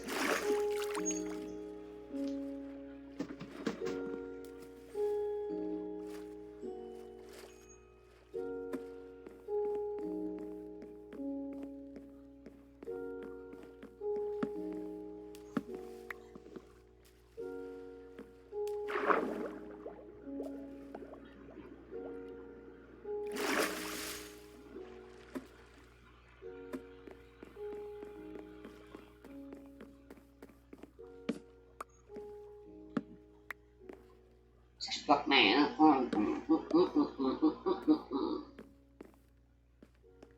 Suction Cup Man.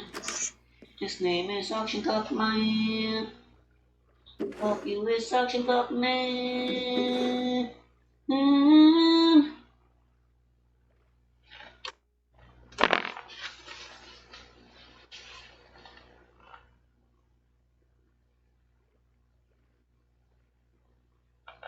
Alright, so I know it's 24 by 24.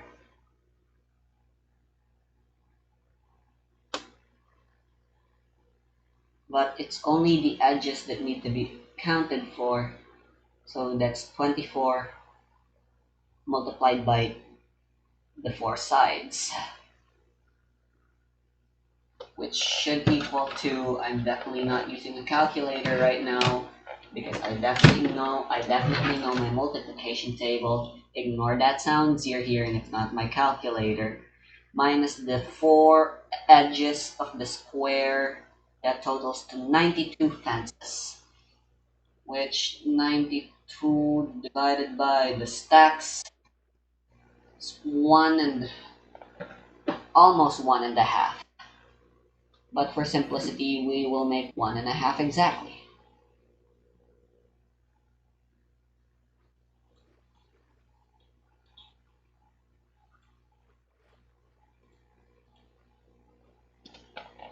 I want to listen to Suction Cup Man song.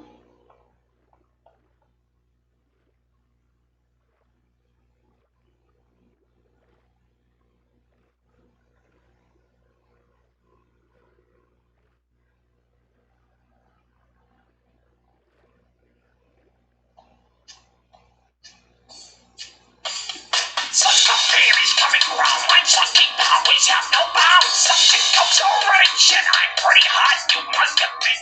Not just like sucking power, I want you tower just to know. You can't give me a way too cool, I'm sponging up your windows full. Cup Man. Hey, that's me. His name is Suction Cup Man. Here is. Fuck you, he's Suction Cup Man. Hey, I hope he's let's do another verse. Fuck your shit, I'm going up. You can't upset my touching up. There's so much stuff I can't decline. So raw, I might climb full time. Since I'm climbing up so far, I'll play it. You know my guitar. I Cutting don't too like much. her girls Whatever. with money. I'm gonna need more fun in the future anyway. It's me again. My favorite word in the vocal ones. That's the shit I'm talking about. Right now, motherfucker. Oh, shit. Times for just the thrills, it goes to the man who has the skills to piss people off their anger bills, so they try to stop him, but he's climbing still.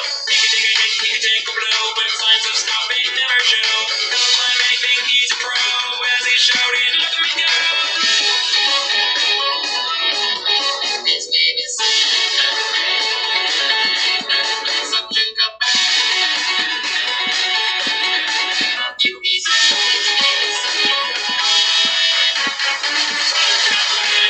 One more time, baby, I want. I want to swear off fucking pointless. Detail-wise, at least, this is better than a woodcut. That's a fact. Pymations! Yeah.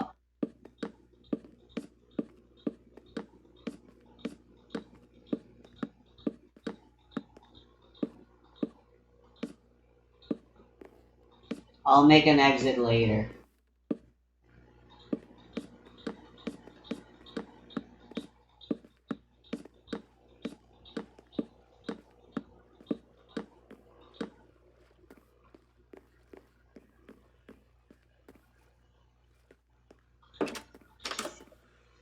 To anyone who's asking, I can and I will go slower. I will build slower.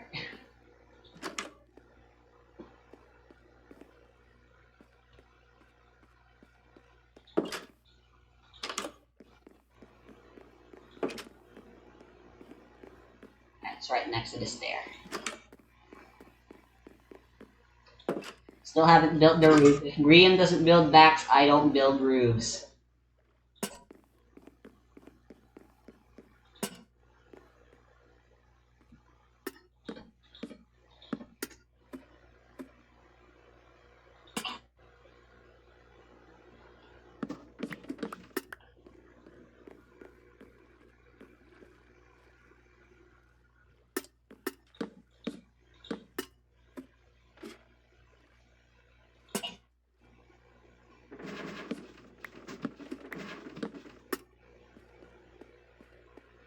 They made a sound effect stepping on them. That's just whack.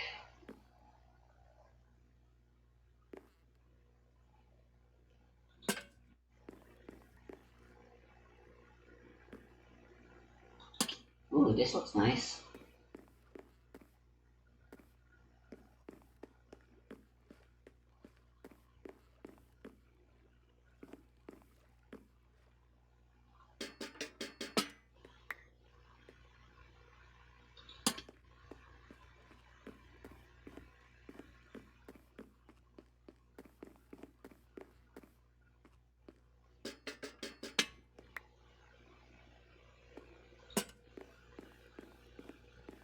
Yeah.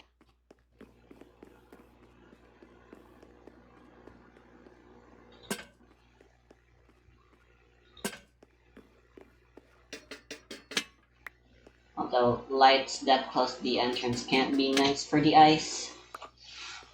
Realistically.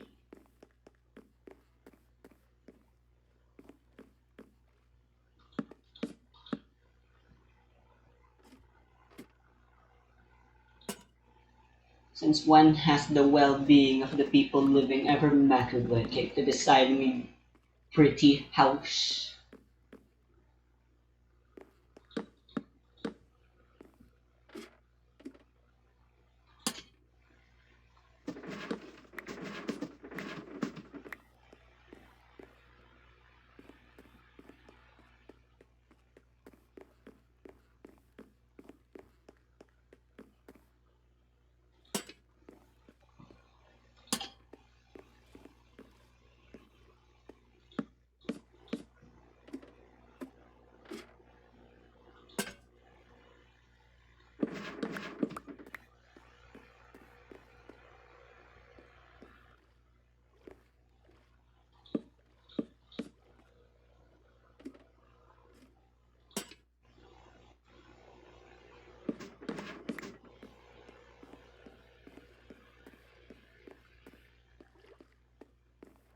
They were so worth it.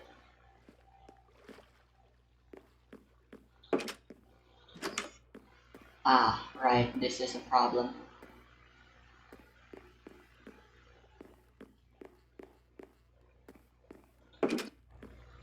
They're facing the windows.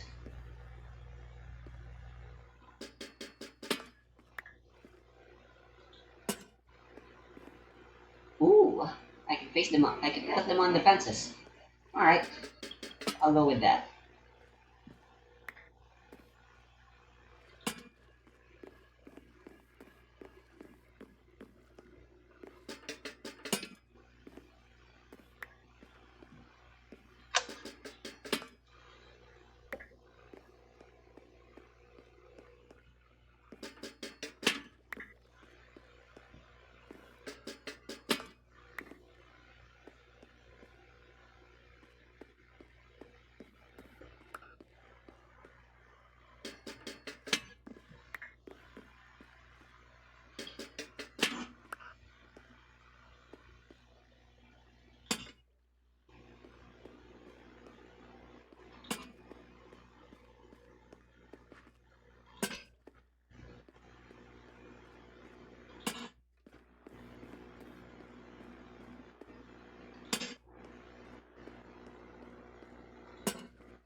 Wait until I'm a little richer. Little rich, little rich, little richer.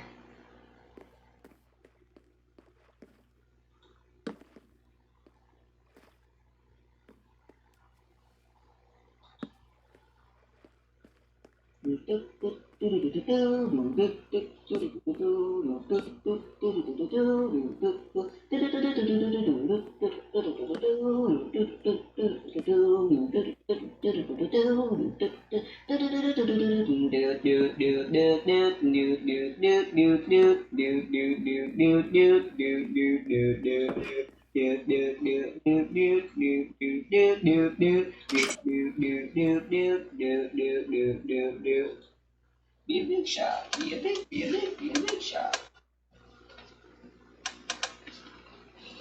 It's gonna be an unpopular opinion, but I like that version of Big Shot better.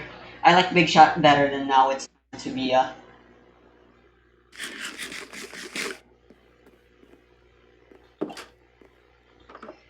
I still don't know what to do with the roof.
Yeah, if I'm just gonna be listening to music, I shouldn't use YouTube. Alright, let me look for inspiration.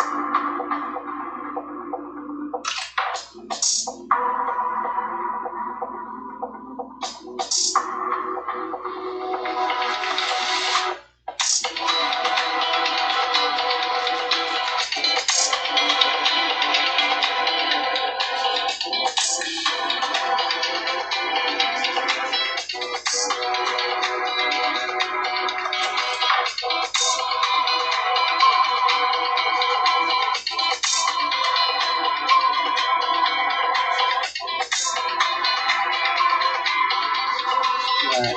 Just normal roof, not rooftop.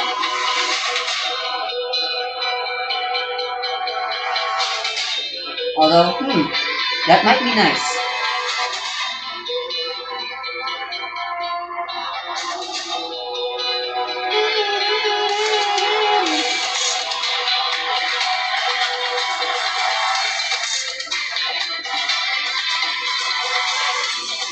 I have decided.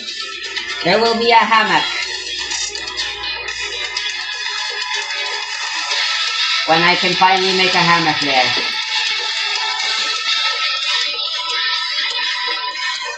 I will not have a normal roof. I will have a rooftop.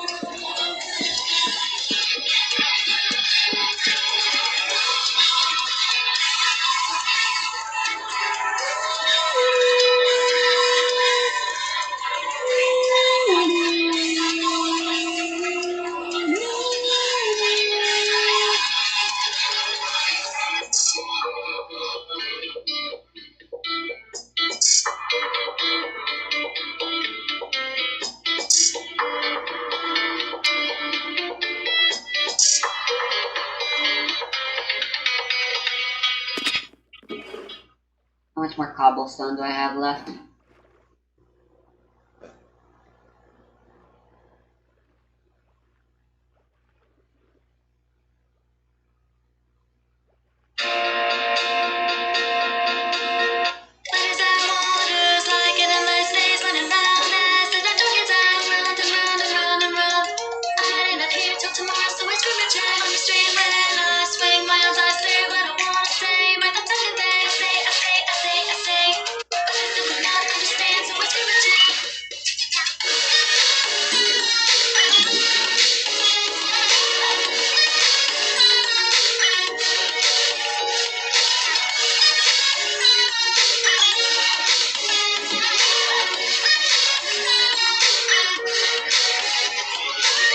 Eternity is not what I desire. It's such a petty aspiration I was looking for when I was younger. Friends come and go, I know I'll be alone. That's no surprise, I've always known that back way. Like you're a cute little toddler. Something to release the spells that I reside to kiss and tell. Playing with my dreams and starry nights and starry wishing well. Fascinating, contemplating. Turn the light with the heart behind a grim old fairy tale. Trying to ignite the flame of passion, but to no avail. Just like a dream, but not what it seems. Up until my 100th wish. She still I wish I could be alright. Yeah, I'm a warrior against myself. It's so ironic to aspire to defend you. I guess I will remain a daydream.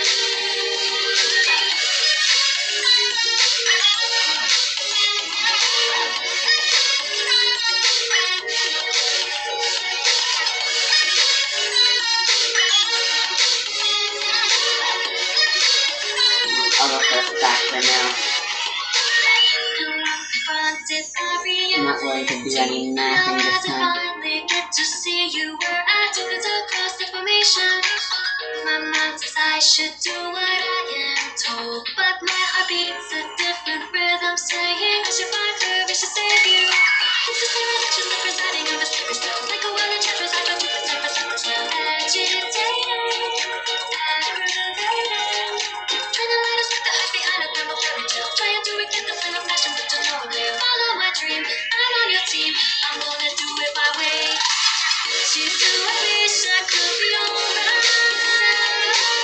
Yeah, I'm a warrior against myself. It's so ironic to aspire to defend you. I guess that I'll fulfill my daydream.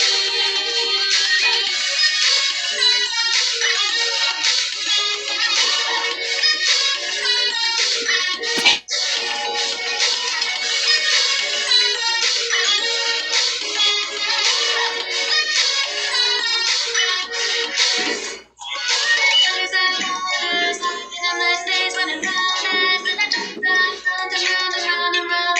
I didn't sleep till tomorrow, so I scream and check on the street when I swing my arms. I say what I won't say, my thoughts I can I say, I say, I say, I say. But this doesn't matter, understand, so I scream and check. She still I wish I could be alright. Yeah, I'm a warrior against myself. It's so ironic to aspire to defend you. I guess I will remain a daydream.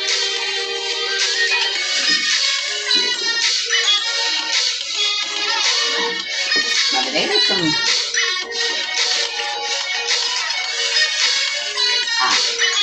Oh, those are important.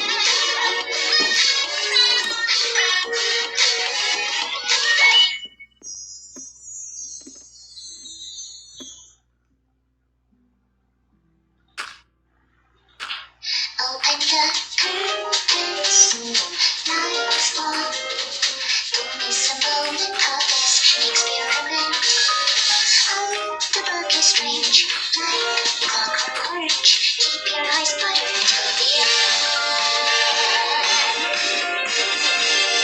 What you are going to do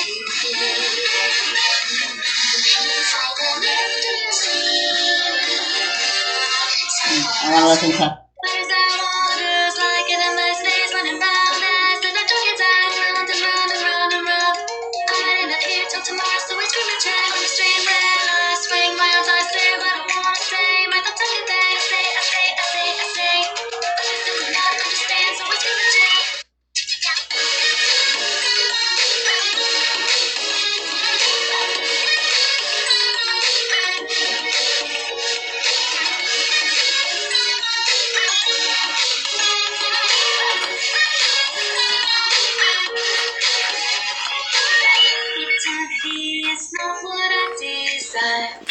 such a petty aspiration I was longing for when I was younger. Friends come and go, I know I'll be alone. That's no surprise, I've always known that that way. Like he's a cute little toddler. Twisting the balance, I suppose that I was like to kiss and tell. Playing with budgets and starry nights, I found a wishing well. Fascinating. Why are they stuck at headlock? Turn the letters with the hearts behind a grim old fairy tale. Trying to ignite the flame of passion, but to no avail. Just like a dream. Only the game they were associated with was better.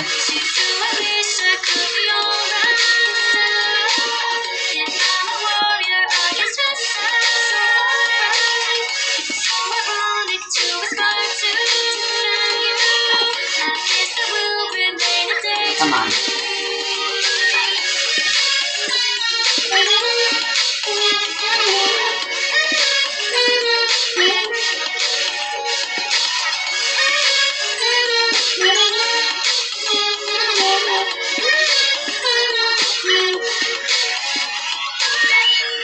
Confronted by reality. Now as I finally get to see you where I tokens across the formation. My mind says I should do what I am told, but my heart beats a different rhythm, saying I should find courage to save you. This is the reflection of presiding over secret spells, like a well enchantress. I got to put something spell. Agitated, aggravated. Trying to let us the hush behind a thermal fairy tale. Trying to ignite the flame of passion, but to no avail. Follow my dream, I'm on your team. I'm gonna do it my way. She do I wish I could be alright. Yeah, I'm a warrior, I can just say tonight. It's so ironic to aspire to you. I guess that I was on my daydream.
don't really know what I can do for going to the second floor. Maybe I can make a spiral staircase in the middle. I can't really make this a multiple room thing. This house is just a single room with technically 2 floors.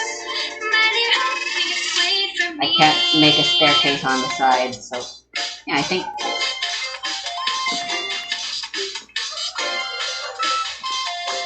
a central spiral seems like a fun idea.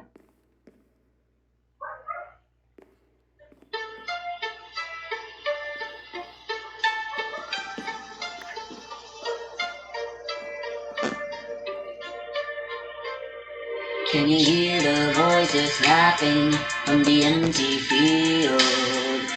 There's a pain inside that I used to. Jay, mabukas pinto na. Oh, Yeah, hindi mo ako naririnig. Tumatawag ako sa bintana. Sabi niya, oh. Ang dami kong malaskit. Sabi na.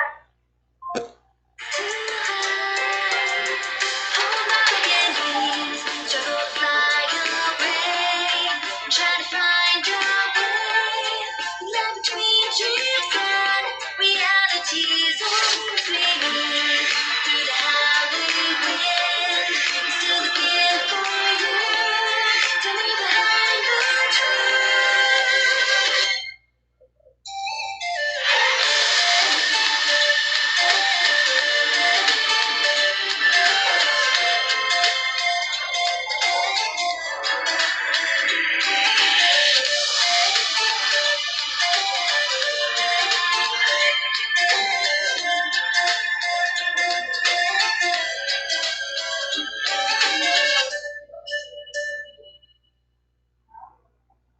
Deep inside of me, there lives a scared little child. I push away the past and try to bury her underneath the shelter of the sky far above. We're all the same, small inside, grasping for connection, reaching air, not a soul. Those moments spent alone pile up like single bricks, bit by bit, making you that much more scared inside. We all have our own dark starless night. Here, how do I become the girl who laughs during the darkest nights alone? Can I become that warrior?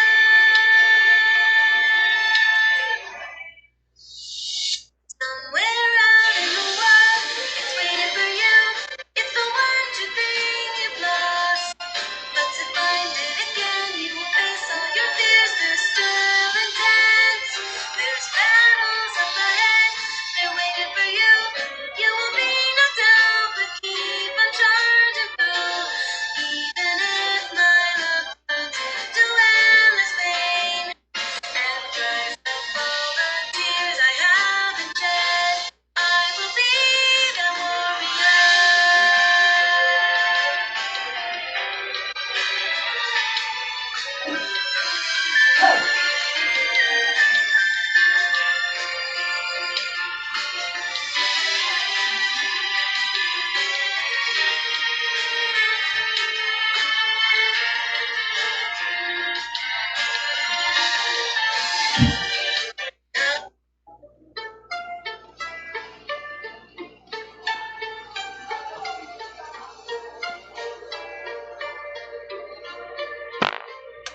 can you hear the voices laughing in the empty field?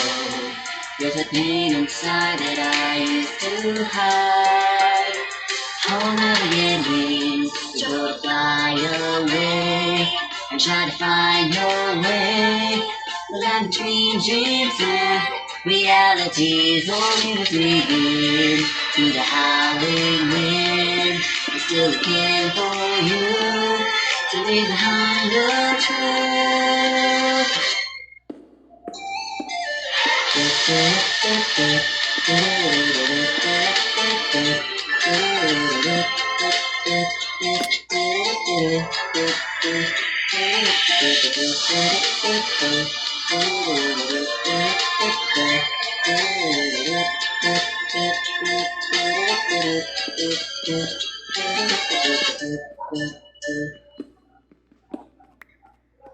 Deep inside of me, there lives a scared little child. I push away the past and try to bury her underneath the shelter of the sky far above. We're all the same, small inside, grasping for connection, reaching air, not a soul. Those moments spent alone pile up like single bricks. Bit by bit, making you that much more scared inside. We all have our own dark, starless nights here. How do I become a girl who has to read the darkest nights alone? Can I become a warrior? Somewhere out in the world, it's waiting for you. It's the 1, 2, 3 lost. How to find it again? You will face all your fears. They're still intense. There's battles up ahead. They're waiting for you. You will be knocked down, but keep on charging through. Even if my love turns into endless pain and dries up all the tears I haven't shed, I will be the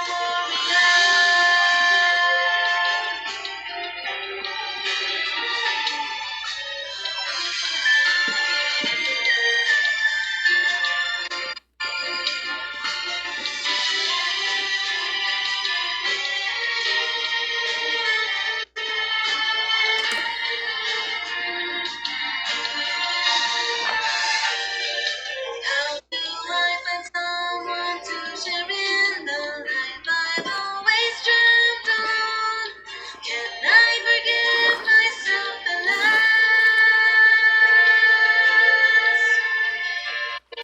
There's danger up ahead, it's waiting for you, and you're truly terrified. But you'll find it inside that strong voice that says go, it's always there. You'll be battered and bruised again and again. You will be knocked down, but keep on charging through. Even if the fight goes on for endless years, that breaks my body into shattered bone, I will be the warrior.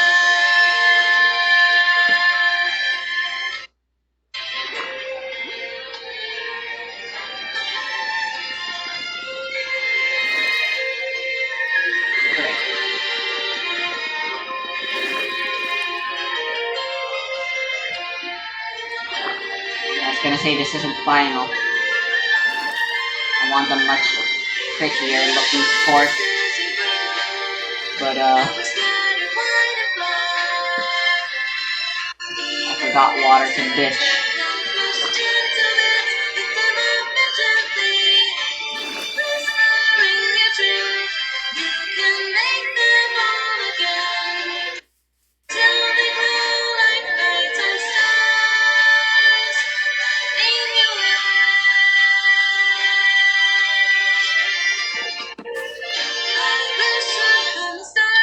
Just for some strength so that I can carry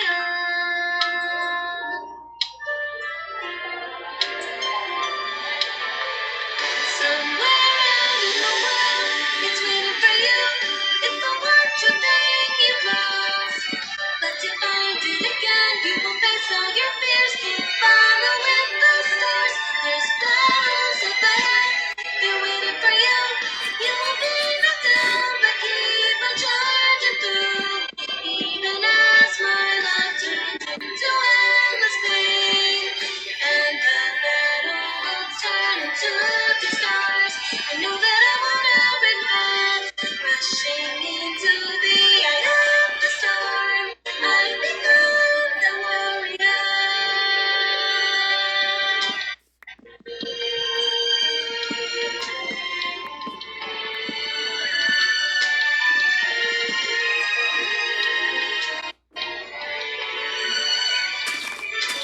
Shadows in my way, traces of punishment and crime. Walking straight ahead, I'm not afraid to say goodbye. Fears of yesterday, they still remain without shame. Distorting every choice that I made. There's a feeling in the air, and I can't make it disappear. Like a sky before a storm, passing over busy crowd. Walls and water chrome, falling into black and white. 'Cause the more I try, the more I feel like letting go. I love the pain now. I wanna do this to forget. So we'll spend another day lost in this sunshine. There's a rainbow end. I would seem so long ago. All the things I used to dream in colors gone away. But I know we'll meet again. What? Before that Come on, man. even though I understand nothing is promised in this life. So I Shameka. just in a while, each day's a battle to survive. Fighting to protect Tiger egg! the young. Protection hold! People wear a smile upon their faces every day. So tell me who they're to and for. Now the question in my mind, yes, I believe they knew it all. To come inside them all, that's all I ever saw.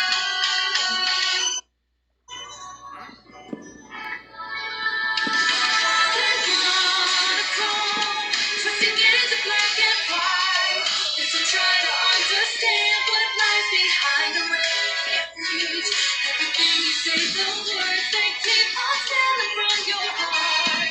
They're the answers to the questions you make to tell me who you are.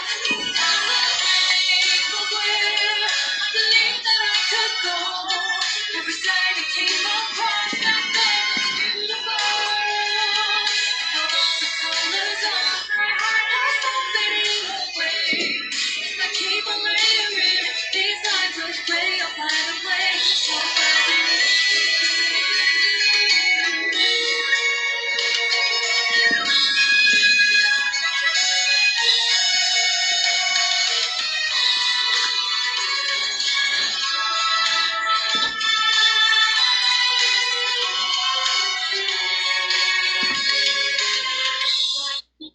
seems like it's all a fantasy. Even as eternally, time waits for no one, always leaving me behind. Till the day that they up and rise again. They don't know how to open my door because I have it reversed. Falling into black and white. 'Cause the more I try, the more I feel like letting go. Tired of the pain now. I wanna choose to forget. So we'll spend another day lost in this solid shade of gray. Where's the rainbow end? How it seems so long ago. All the days I used to dream in colors gone away. But I know we'll meet again before that light begins to fall. Even though I understand nothing is promised in this life. If I keep on layering these lines of gray, I'll find a way. So I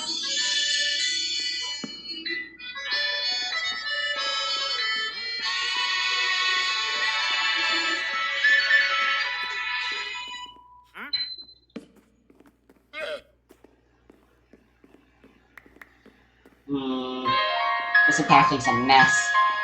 I don't know what I'm doing.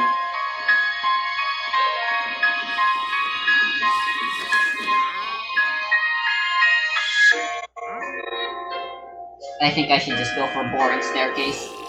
Ladder. feel it melting on my hands now. Every street I see is glowing. I can hear the heartbeat singing to the habits of a broken fantasy. Falling slowly, the snow is settling. I still feel the love that's in my hands. So we live together in these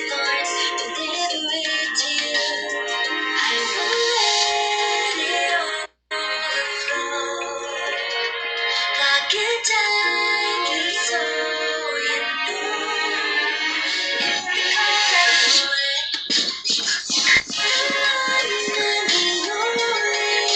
Trashing in this world, that's what you are. It's painful, but so sweet. It's present that chill. Reaching for the whole inside. I whisper a little prayer. Promise you forevermore. It does work at least. I could alternatively just go for slabs.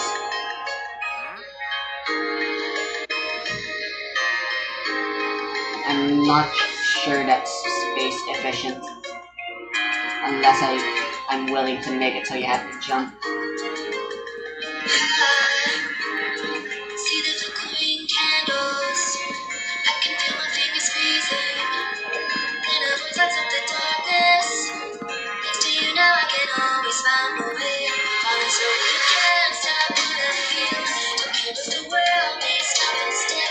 Wanna wrap it up in a ribbon of thorns and torn it all for you. Even with no evergreen, I'll be there to let you know. Won't be alone anymore. The first and the only treasure in this world, that's what you are. It's bitter but so sweet. It's present that we share. Praying on this holy night. There's only one wish and one more. To sing of forevermore.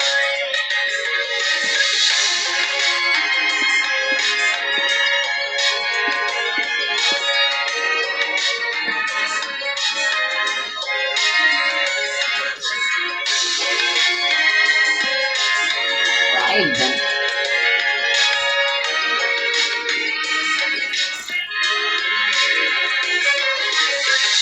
Sparkling, shining with Noel. Oh my.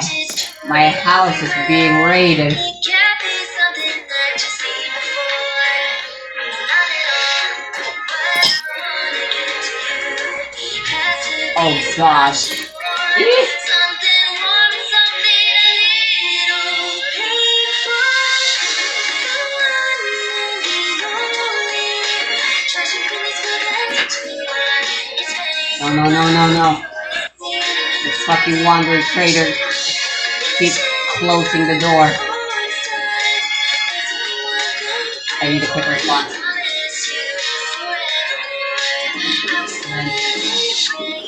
Promise you forevermore.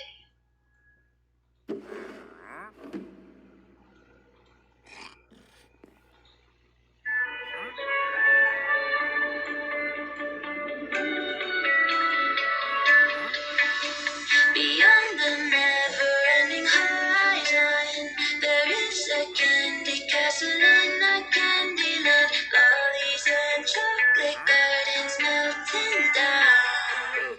Heard it's top out of hand. No way impossible, no one cares about it. But people in the world enjoy daydreaming on it. I wanna make a life you can fall on it with the magical power of light.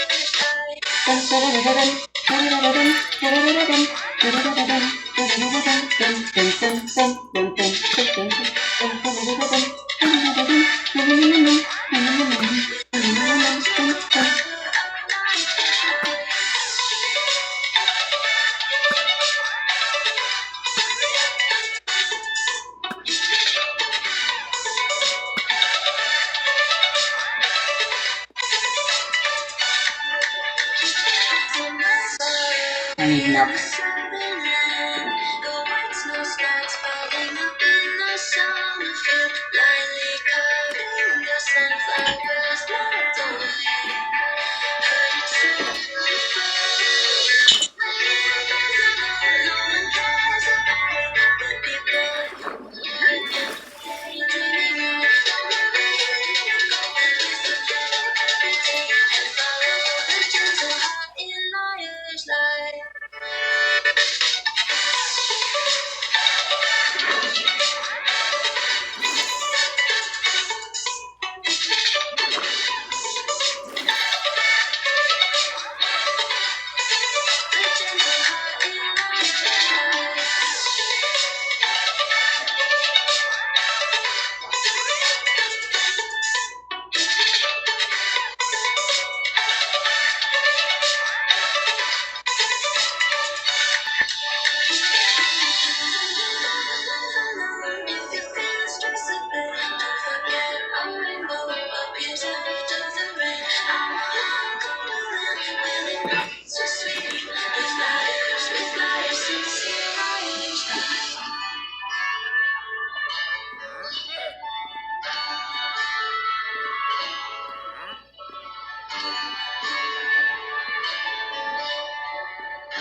exactly. Well, minus 16 of the stack, so. Even when it rains, the heavenly blue again. All the clouds are going clear, just like a rainbow in the sky.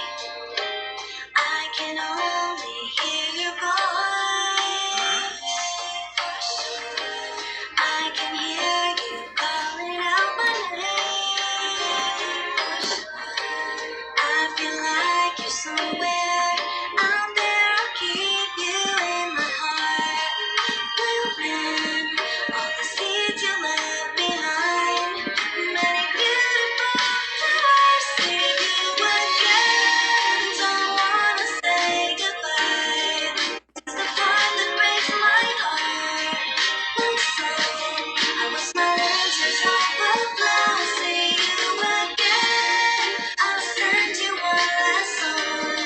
Now and forever I will never be afraid. 'Cause now the sun is shining on the darkest days.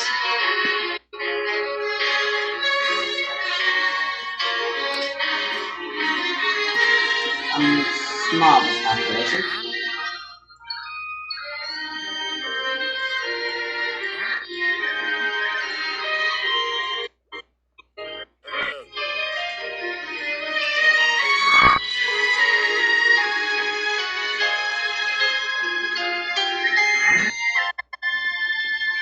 I wish that the seeds could fly up with the wind, carry them up to you again. I was smiling to top of clouds, see you again. I'll find you in the end. Wouldn't believe me this moment will never fade, because it shines just like the moonlight.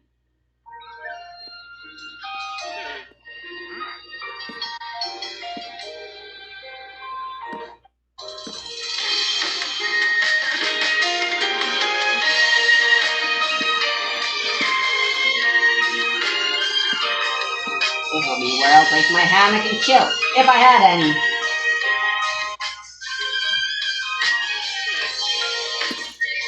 Yeah, sure, let's keep them straight. Let's trick them.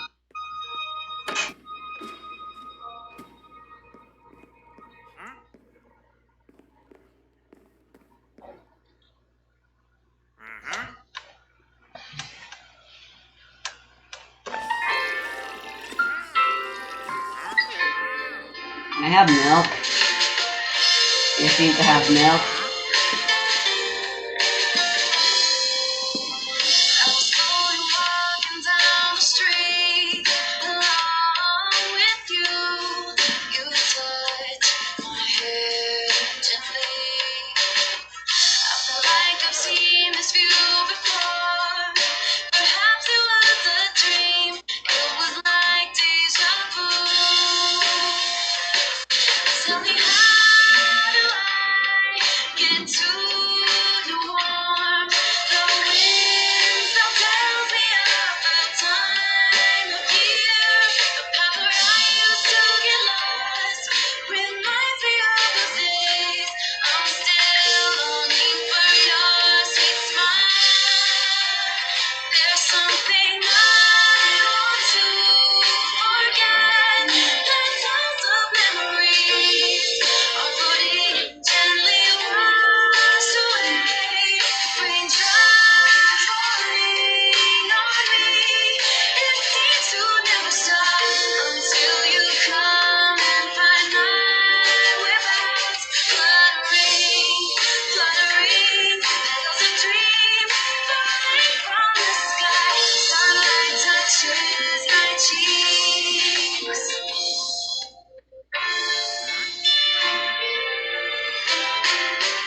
Labs.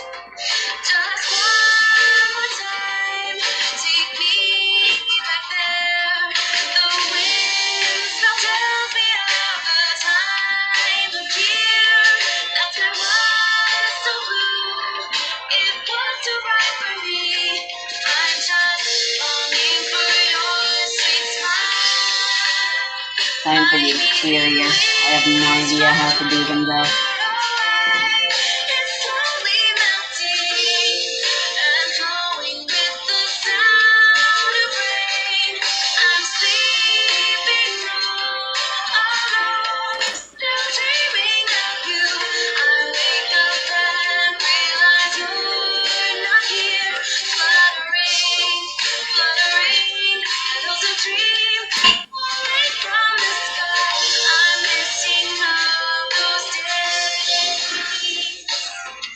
If I open my heart and find a wishing star, I'll reach my destiny. Forever and ever, wherever you are, the stars will guide me. Take me. There's something I want to forget. Petals of memories are floating and gently wash away. Raindrops falling on me. It seems to never stop until you come and find my whereabouts. Fluttering, fluttering, petals of dream falling from the sky. Sunlight touches my cheeks.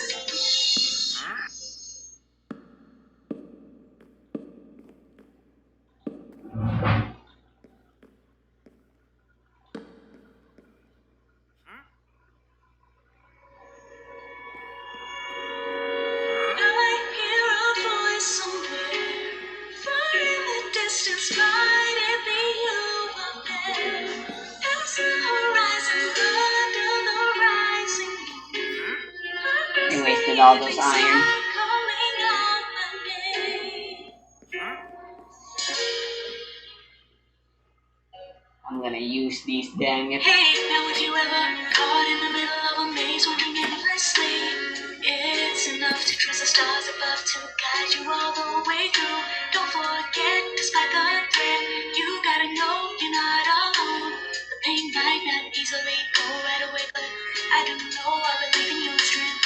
I wish I was near you just to help, to walk beside you in your darkest of times. Hunger, so don't you ever give up on your dreams. Oh, life can sometimes just be so cold, but I'm wishing from afar that soon you will have better days. So I ask the wind to dry your falling tears away, calm you down, keep you warm here with me. I ask the stars above the skies to be our shining soldiers while we try to find our way.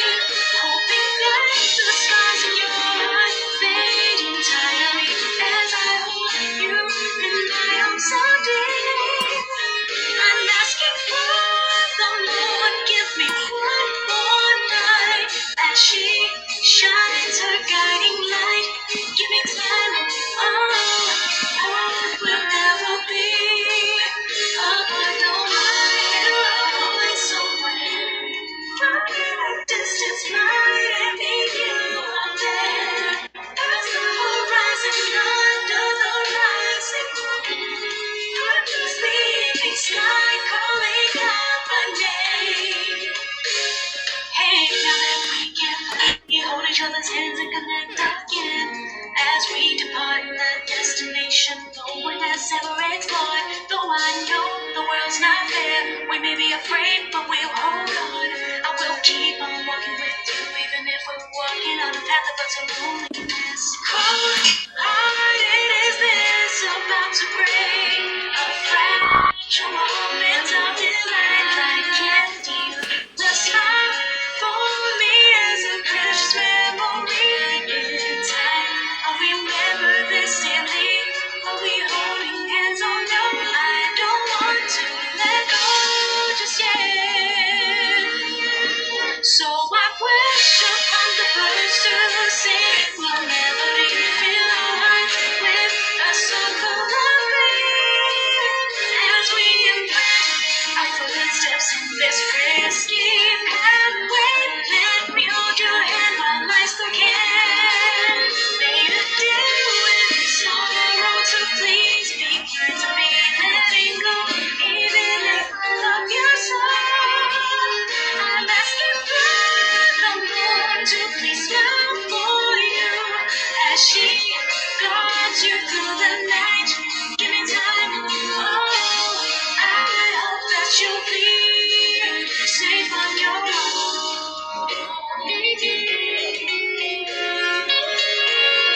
to be your shining soldiers leading you towards the light.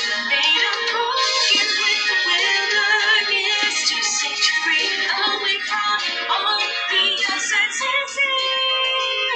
I'm asking for the Lord to please smile for you as she guides you through the night. Give me time. Oh, I hope that you'll be safe on your voice. From your distance, guide and lead you up there. As the horizon under the rising moon, I can see the sky calling out my name.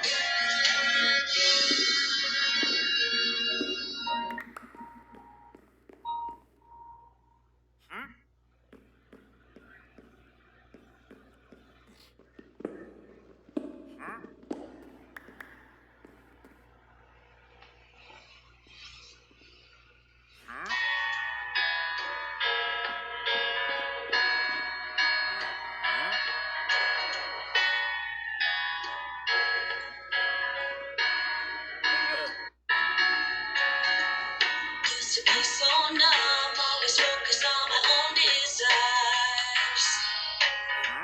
So consumed I grind, getting mirroring on things that I don't know. Looking at these half-empty bottles, trying to figure out what's wrong. Another failed attempt, I'll just start once more. I get scrutinized, they tell me that I am wasting my life. But to my defense, I decided to save 100 more. And I justify that I'm doing the whole world a simple favor. At least that's what I thought. Day to day until the moment that you laid your price on me. I never believed in miracles, not until the day that I looked at you. Your tiny hands that hold me tight gave a brand new meaning to my life now. I know that we live in borrowed time, cherish every fleeting moment with you. Unexpected love, who knew I could love, till now since I found you, my miracle. Now I'm thinking of ways that I have never thought before. Trying to bargain with something that is out of my control. Now I'm asking why a precious girl like you could be so fragile. There must be something that I can do to make you live a life that's filled with love and joy. Hush now, darling, don't you cry. Sorry that I can't stay by your side. It breaks my heart to leave you behind, but my life I have to sacrifice. I have given myself away to save you. Please don't think that I would want to leave you. You'll be in my heart. I wish to the stars. Hope you understand. I'll trade my life for you.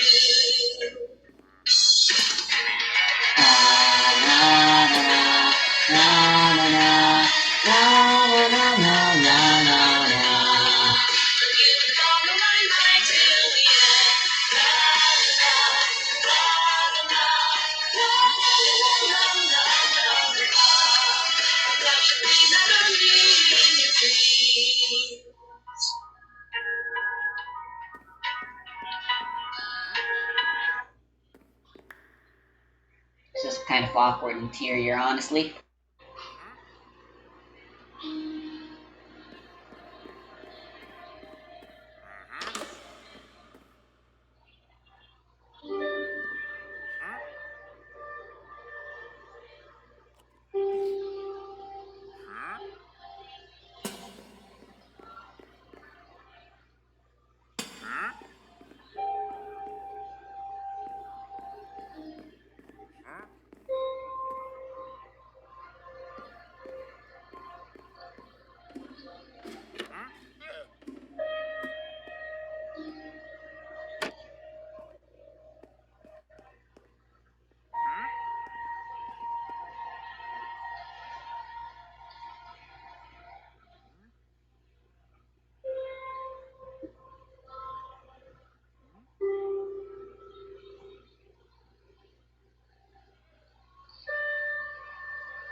It's a thing. Out of all the things that there are, this is certainly one of them.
In the spills of romance, tears they overflow. The story fades away, time takes its toll. And erase memory, its colors now cold. Tell me the reason why I must go on. Every footprint, every step weighs on my soul through the unknown. The path ahead seems far away. With leaves stop, the mockingbirds draw near, urging me to face my fear. Still I walk despite tears. The gentle wind kissed my cheeks, inviting me to the sky. The stars are shining bright through the dark of the night. My journey to a world beyond the light.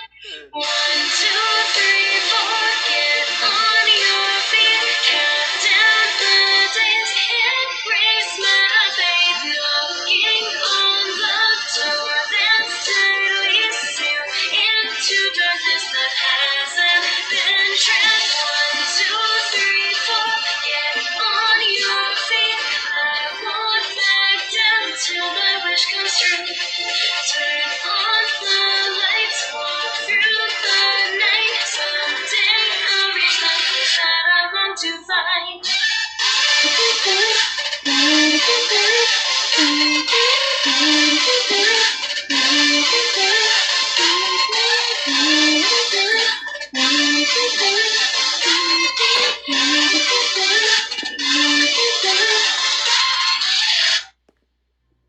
On the way, the colors slowly fade away.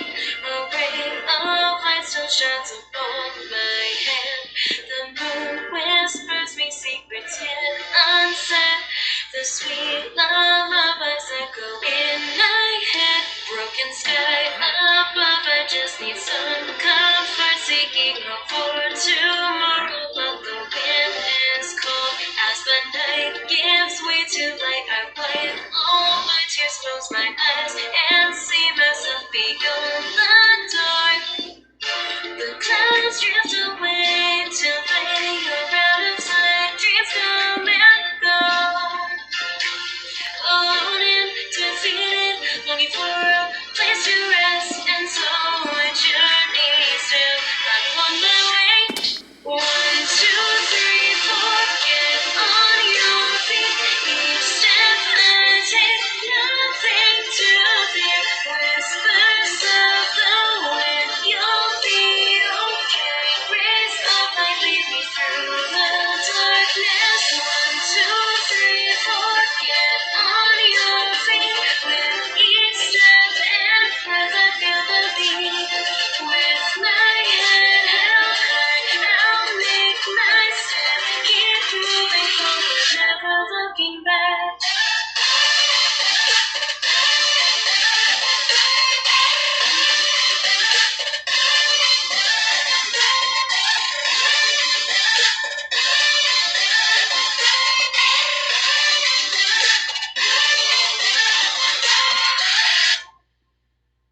I guess this works for now. The interior can definitely still use some work. I want some furniture, like tables and stuff. But for now, I think I should just focus on making a serviceable system for.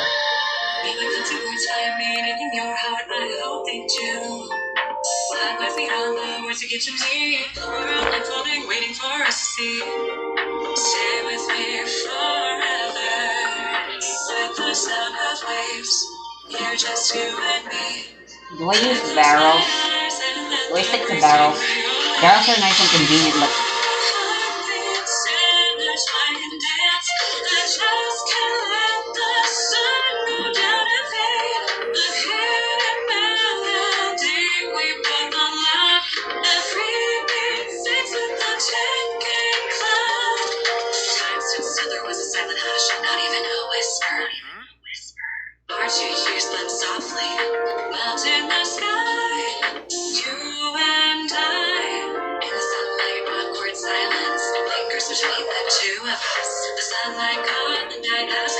I want double chests.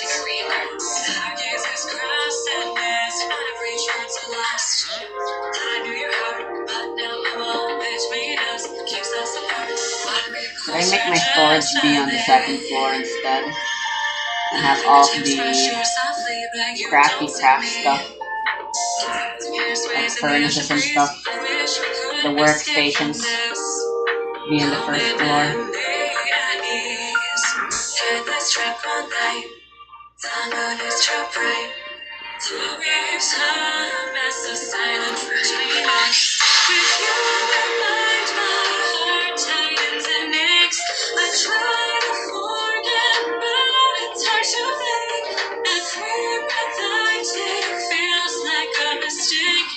Yeah, I prefer chests.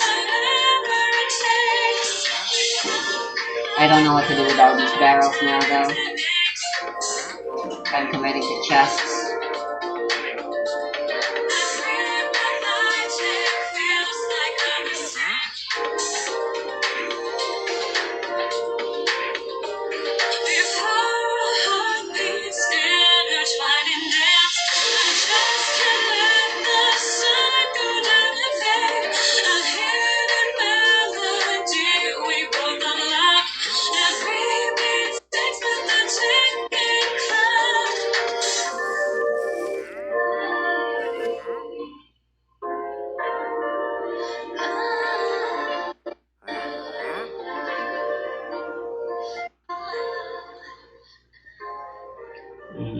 I want more chests. I need more wood. I've almost been recording for 3 hours, and it's almost midnight. I'm gonna end once I hit the 3-hour mark. Just gonna get some more wood for signs and more chests.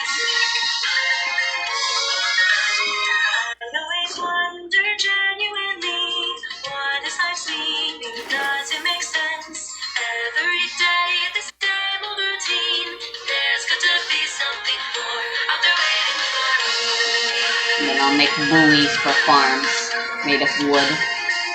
Wood is very buoyant, so it'll make a lot of sense, and it'll make enough sense.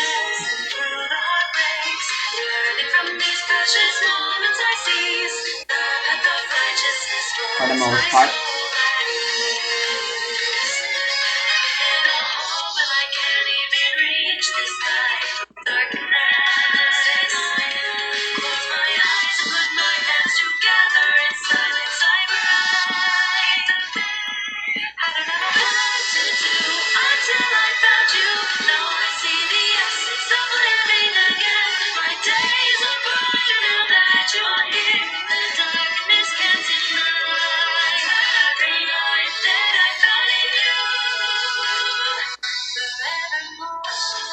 I don't want to ruin the forest too much near the house.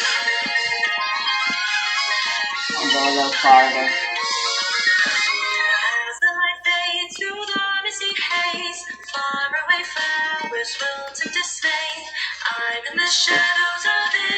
I can go to the forest on the other side.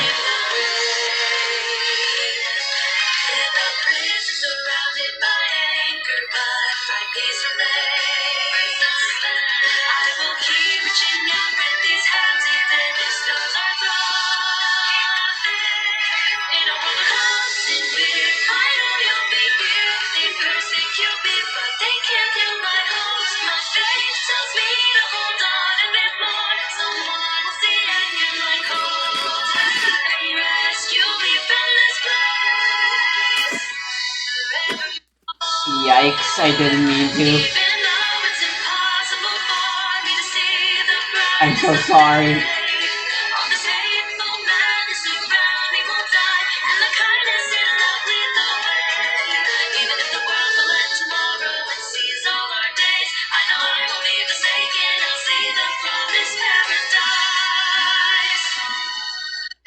Trust in you to carry me through this pain and this sorrow that I have endured. I'm not afraid what the future might bring. I know I am safe in your hands that walk with me till the end. And I will remember to sing prayers for you. I'll look at the habits and colors. I got curious to what's over there. What is that circular structure showing up in my map? That's another ruin.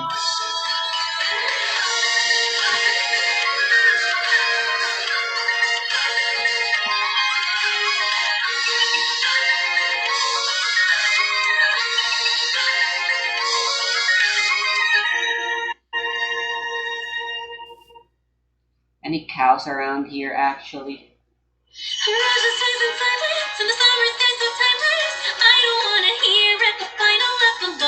This moment of radiance resound throughout, reaching forest, that's where you are.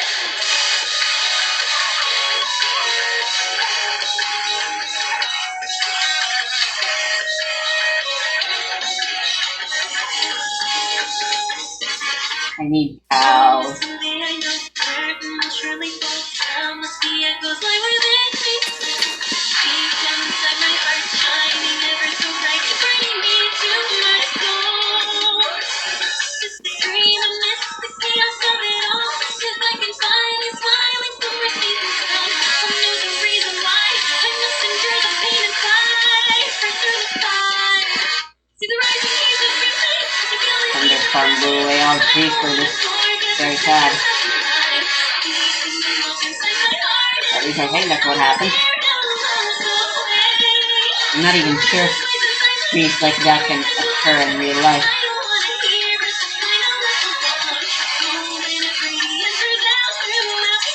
Perhaps the seasons were cruel to us.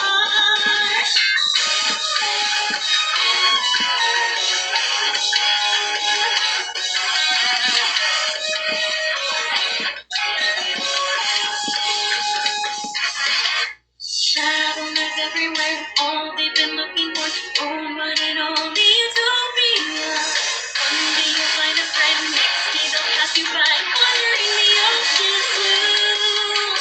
Look how they shine, how beautiful the rain is still. I'm only hope today until the time is full. Trees are running high, you're suffocating everything. Just all right. Now today you're lying down, but you gotta stop the light.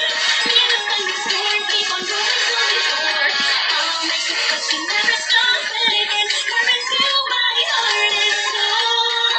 You feel it as you're bleeding, what it happened has been made. I don't Might as wanna well see get as it much as I possibly can. emotions when they all explode. I can promise you tears will fall.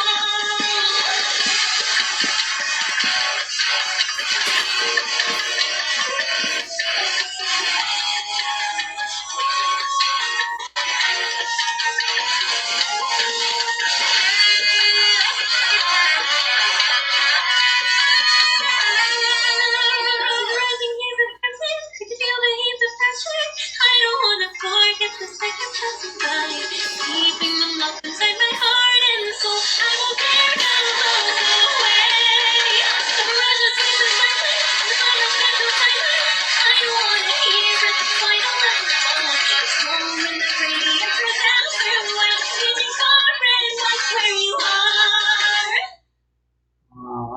interesting room. I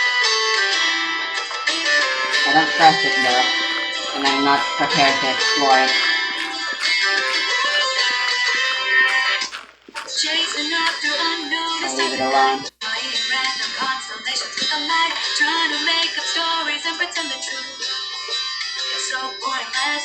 Then again, I still try to make a wish that somehow the end will be more simple. Embracing emptiness with a little laugh. Slowly it convinces me I'll be alright. And I'm going to soon forget. With my eyes closed around the sky, in a mountain full of ashes, all alone I search for you. In the wilderness of my heart, the horizon with no view. Every footprint is a shadow, an illusion in my thoughts, and this infinite void. Even pain is swept away.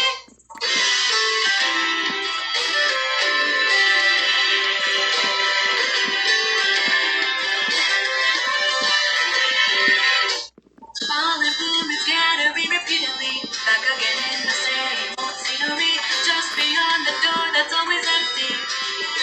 Now I find it time and time again, no matter how you keep your eyes on me, you'll still understand. Each time that's beyond comprehension, slow but surely changes my perception. Conversation without words, coming together as we run. This should be enough for now. What I need is sand. I need more glass.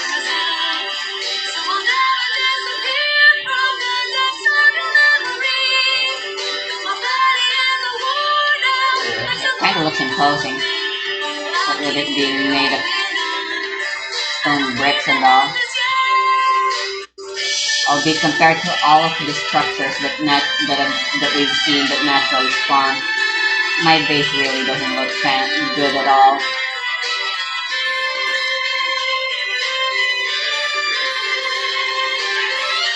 I say, it looks terrible.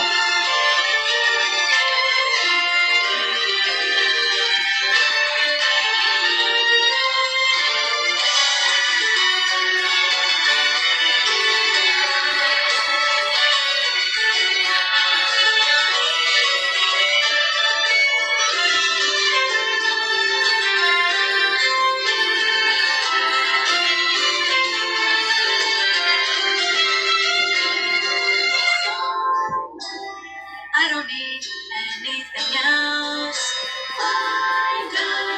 I just need a hand to hold on to. In a mountain full of ashes, all alone I search for you. In the wilderness of my heart, the horizon with no view. My body is a wonder, and so lonely won't wait. Oh, I'll keep going on. I don't need the hand just yet.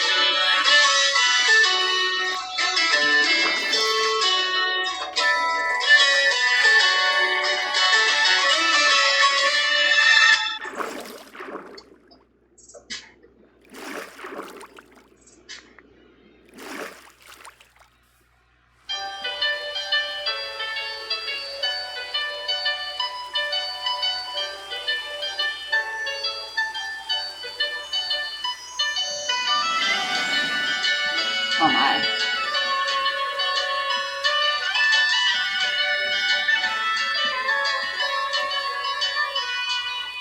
Raindrops keep falling on my head. Wow, this is a fitting song. I can't escape Let me sing in the rain. thinking of you. Yet there is always something left that never fits. So I dig deeper into my mind. Where my days go filled by the happiest memories. Always wishing that Problem with lattice, they're not really a fast way of going up and down. What? No, there's a ground underneath.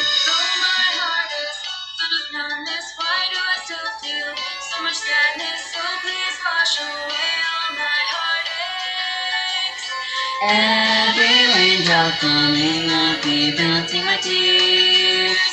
Nobody knows that I said we can be what I know. Holding something I don't need.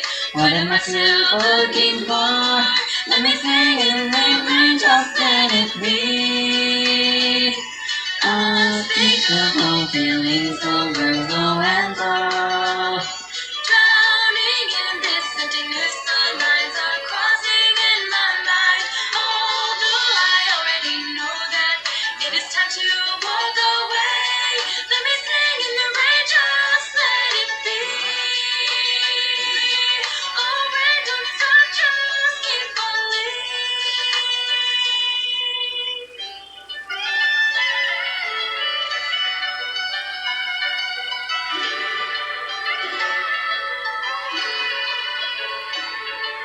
I see many windows, each with their own memories. Wishing they are all filled smiles and joy. My heart is like And it's the the ocean, problem so dark and deep. with an underwater base, with a base underwater. Drowns. Night after night, the past slips in and steals my dreams.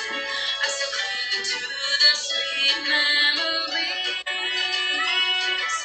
All I can remember is that it's all joy and hope.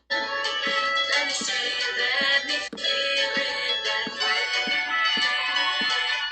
Now my heart is filled with warmth. Oh, please don't push us away, wandering from puddle to the sky. Staring at the clouds, hearing whispers of the wind.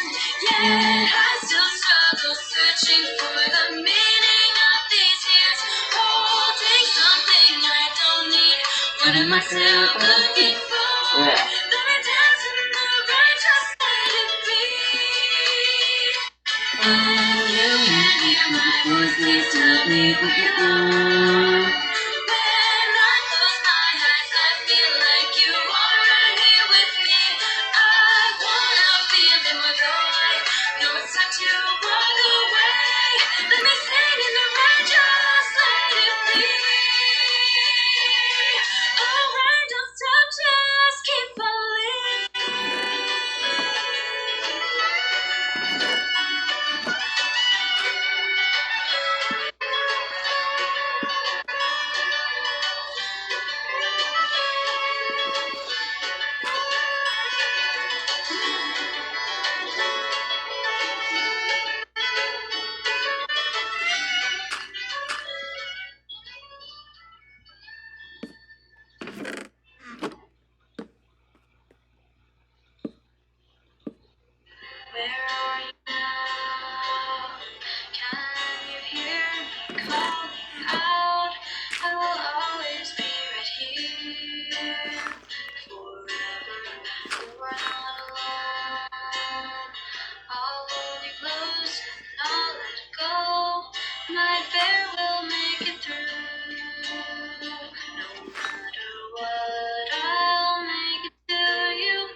give me misery.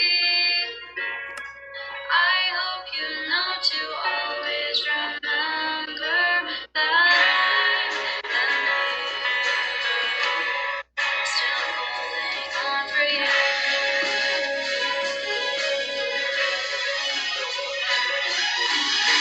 Hold to the memories of you and me.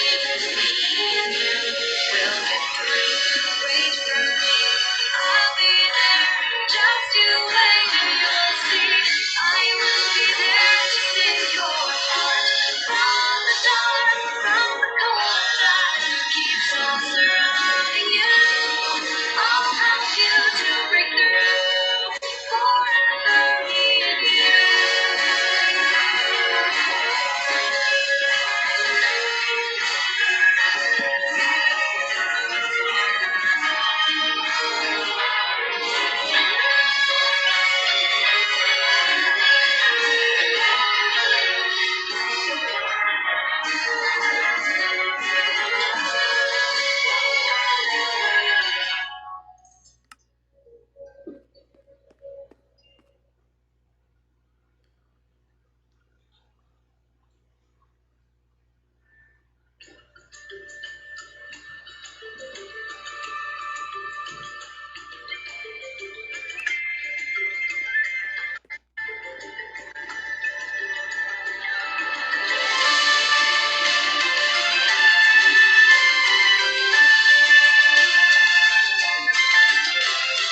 Headfirst I'm falling deep into the void.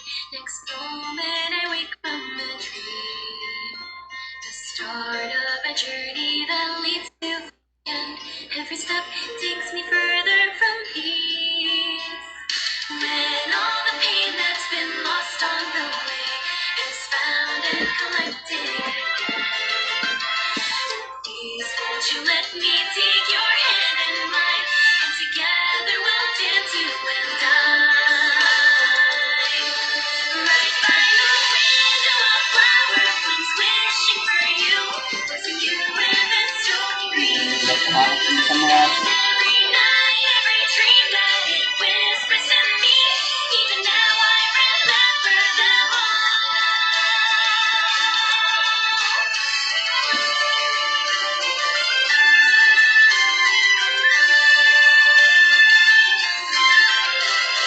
Pale blue and dusky, it moves in the dark.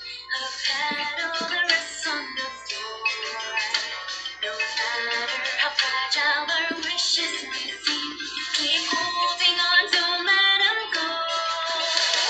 There's only one thing that I ask of you, a promise to pray that you'll believe. Whenever a thought of me crosses your mind, may it bring you a smile every time. All of the hearts running dry every time that they touch each other like flowers with thorns. With every sigh, every teardrop that falls to the ground, try to cover the pain that's inside. So we're also gonna categorize these.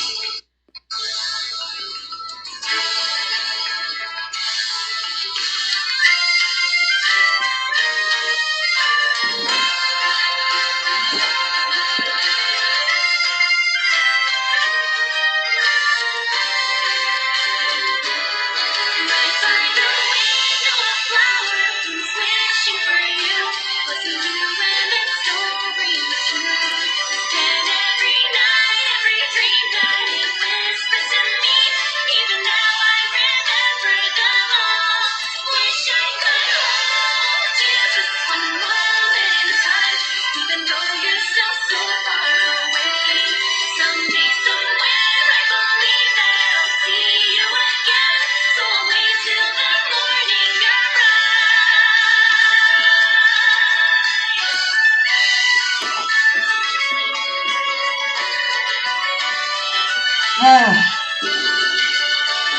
And of course the next step will be organizing.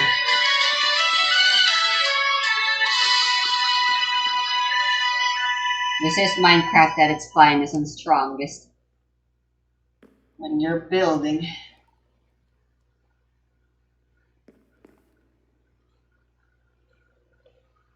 So honestly, this is pretty great.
It's not a very good tip. People don't know. Not everyone knows how to triangulate. We learned them at school, but not a lot of people bother to remember them.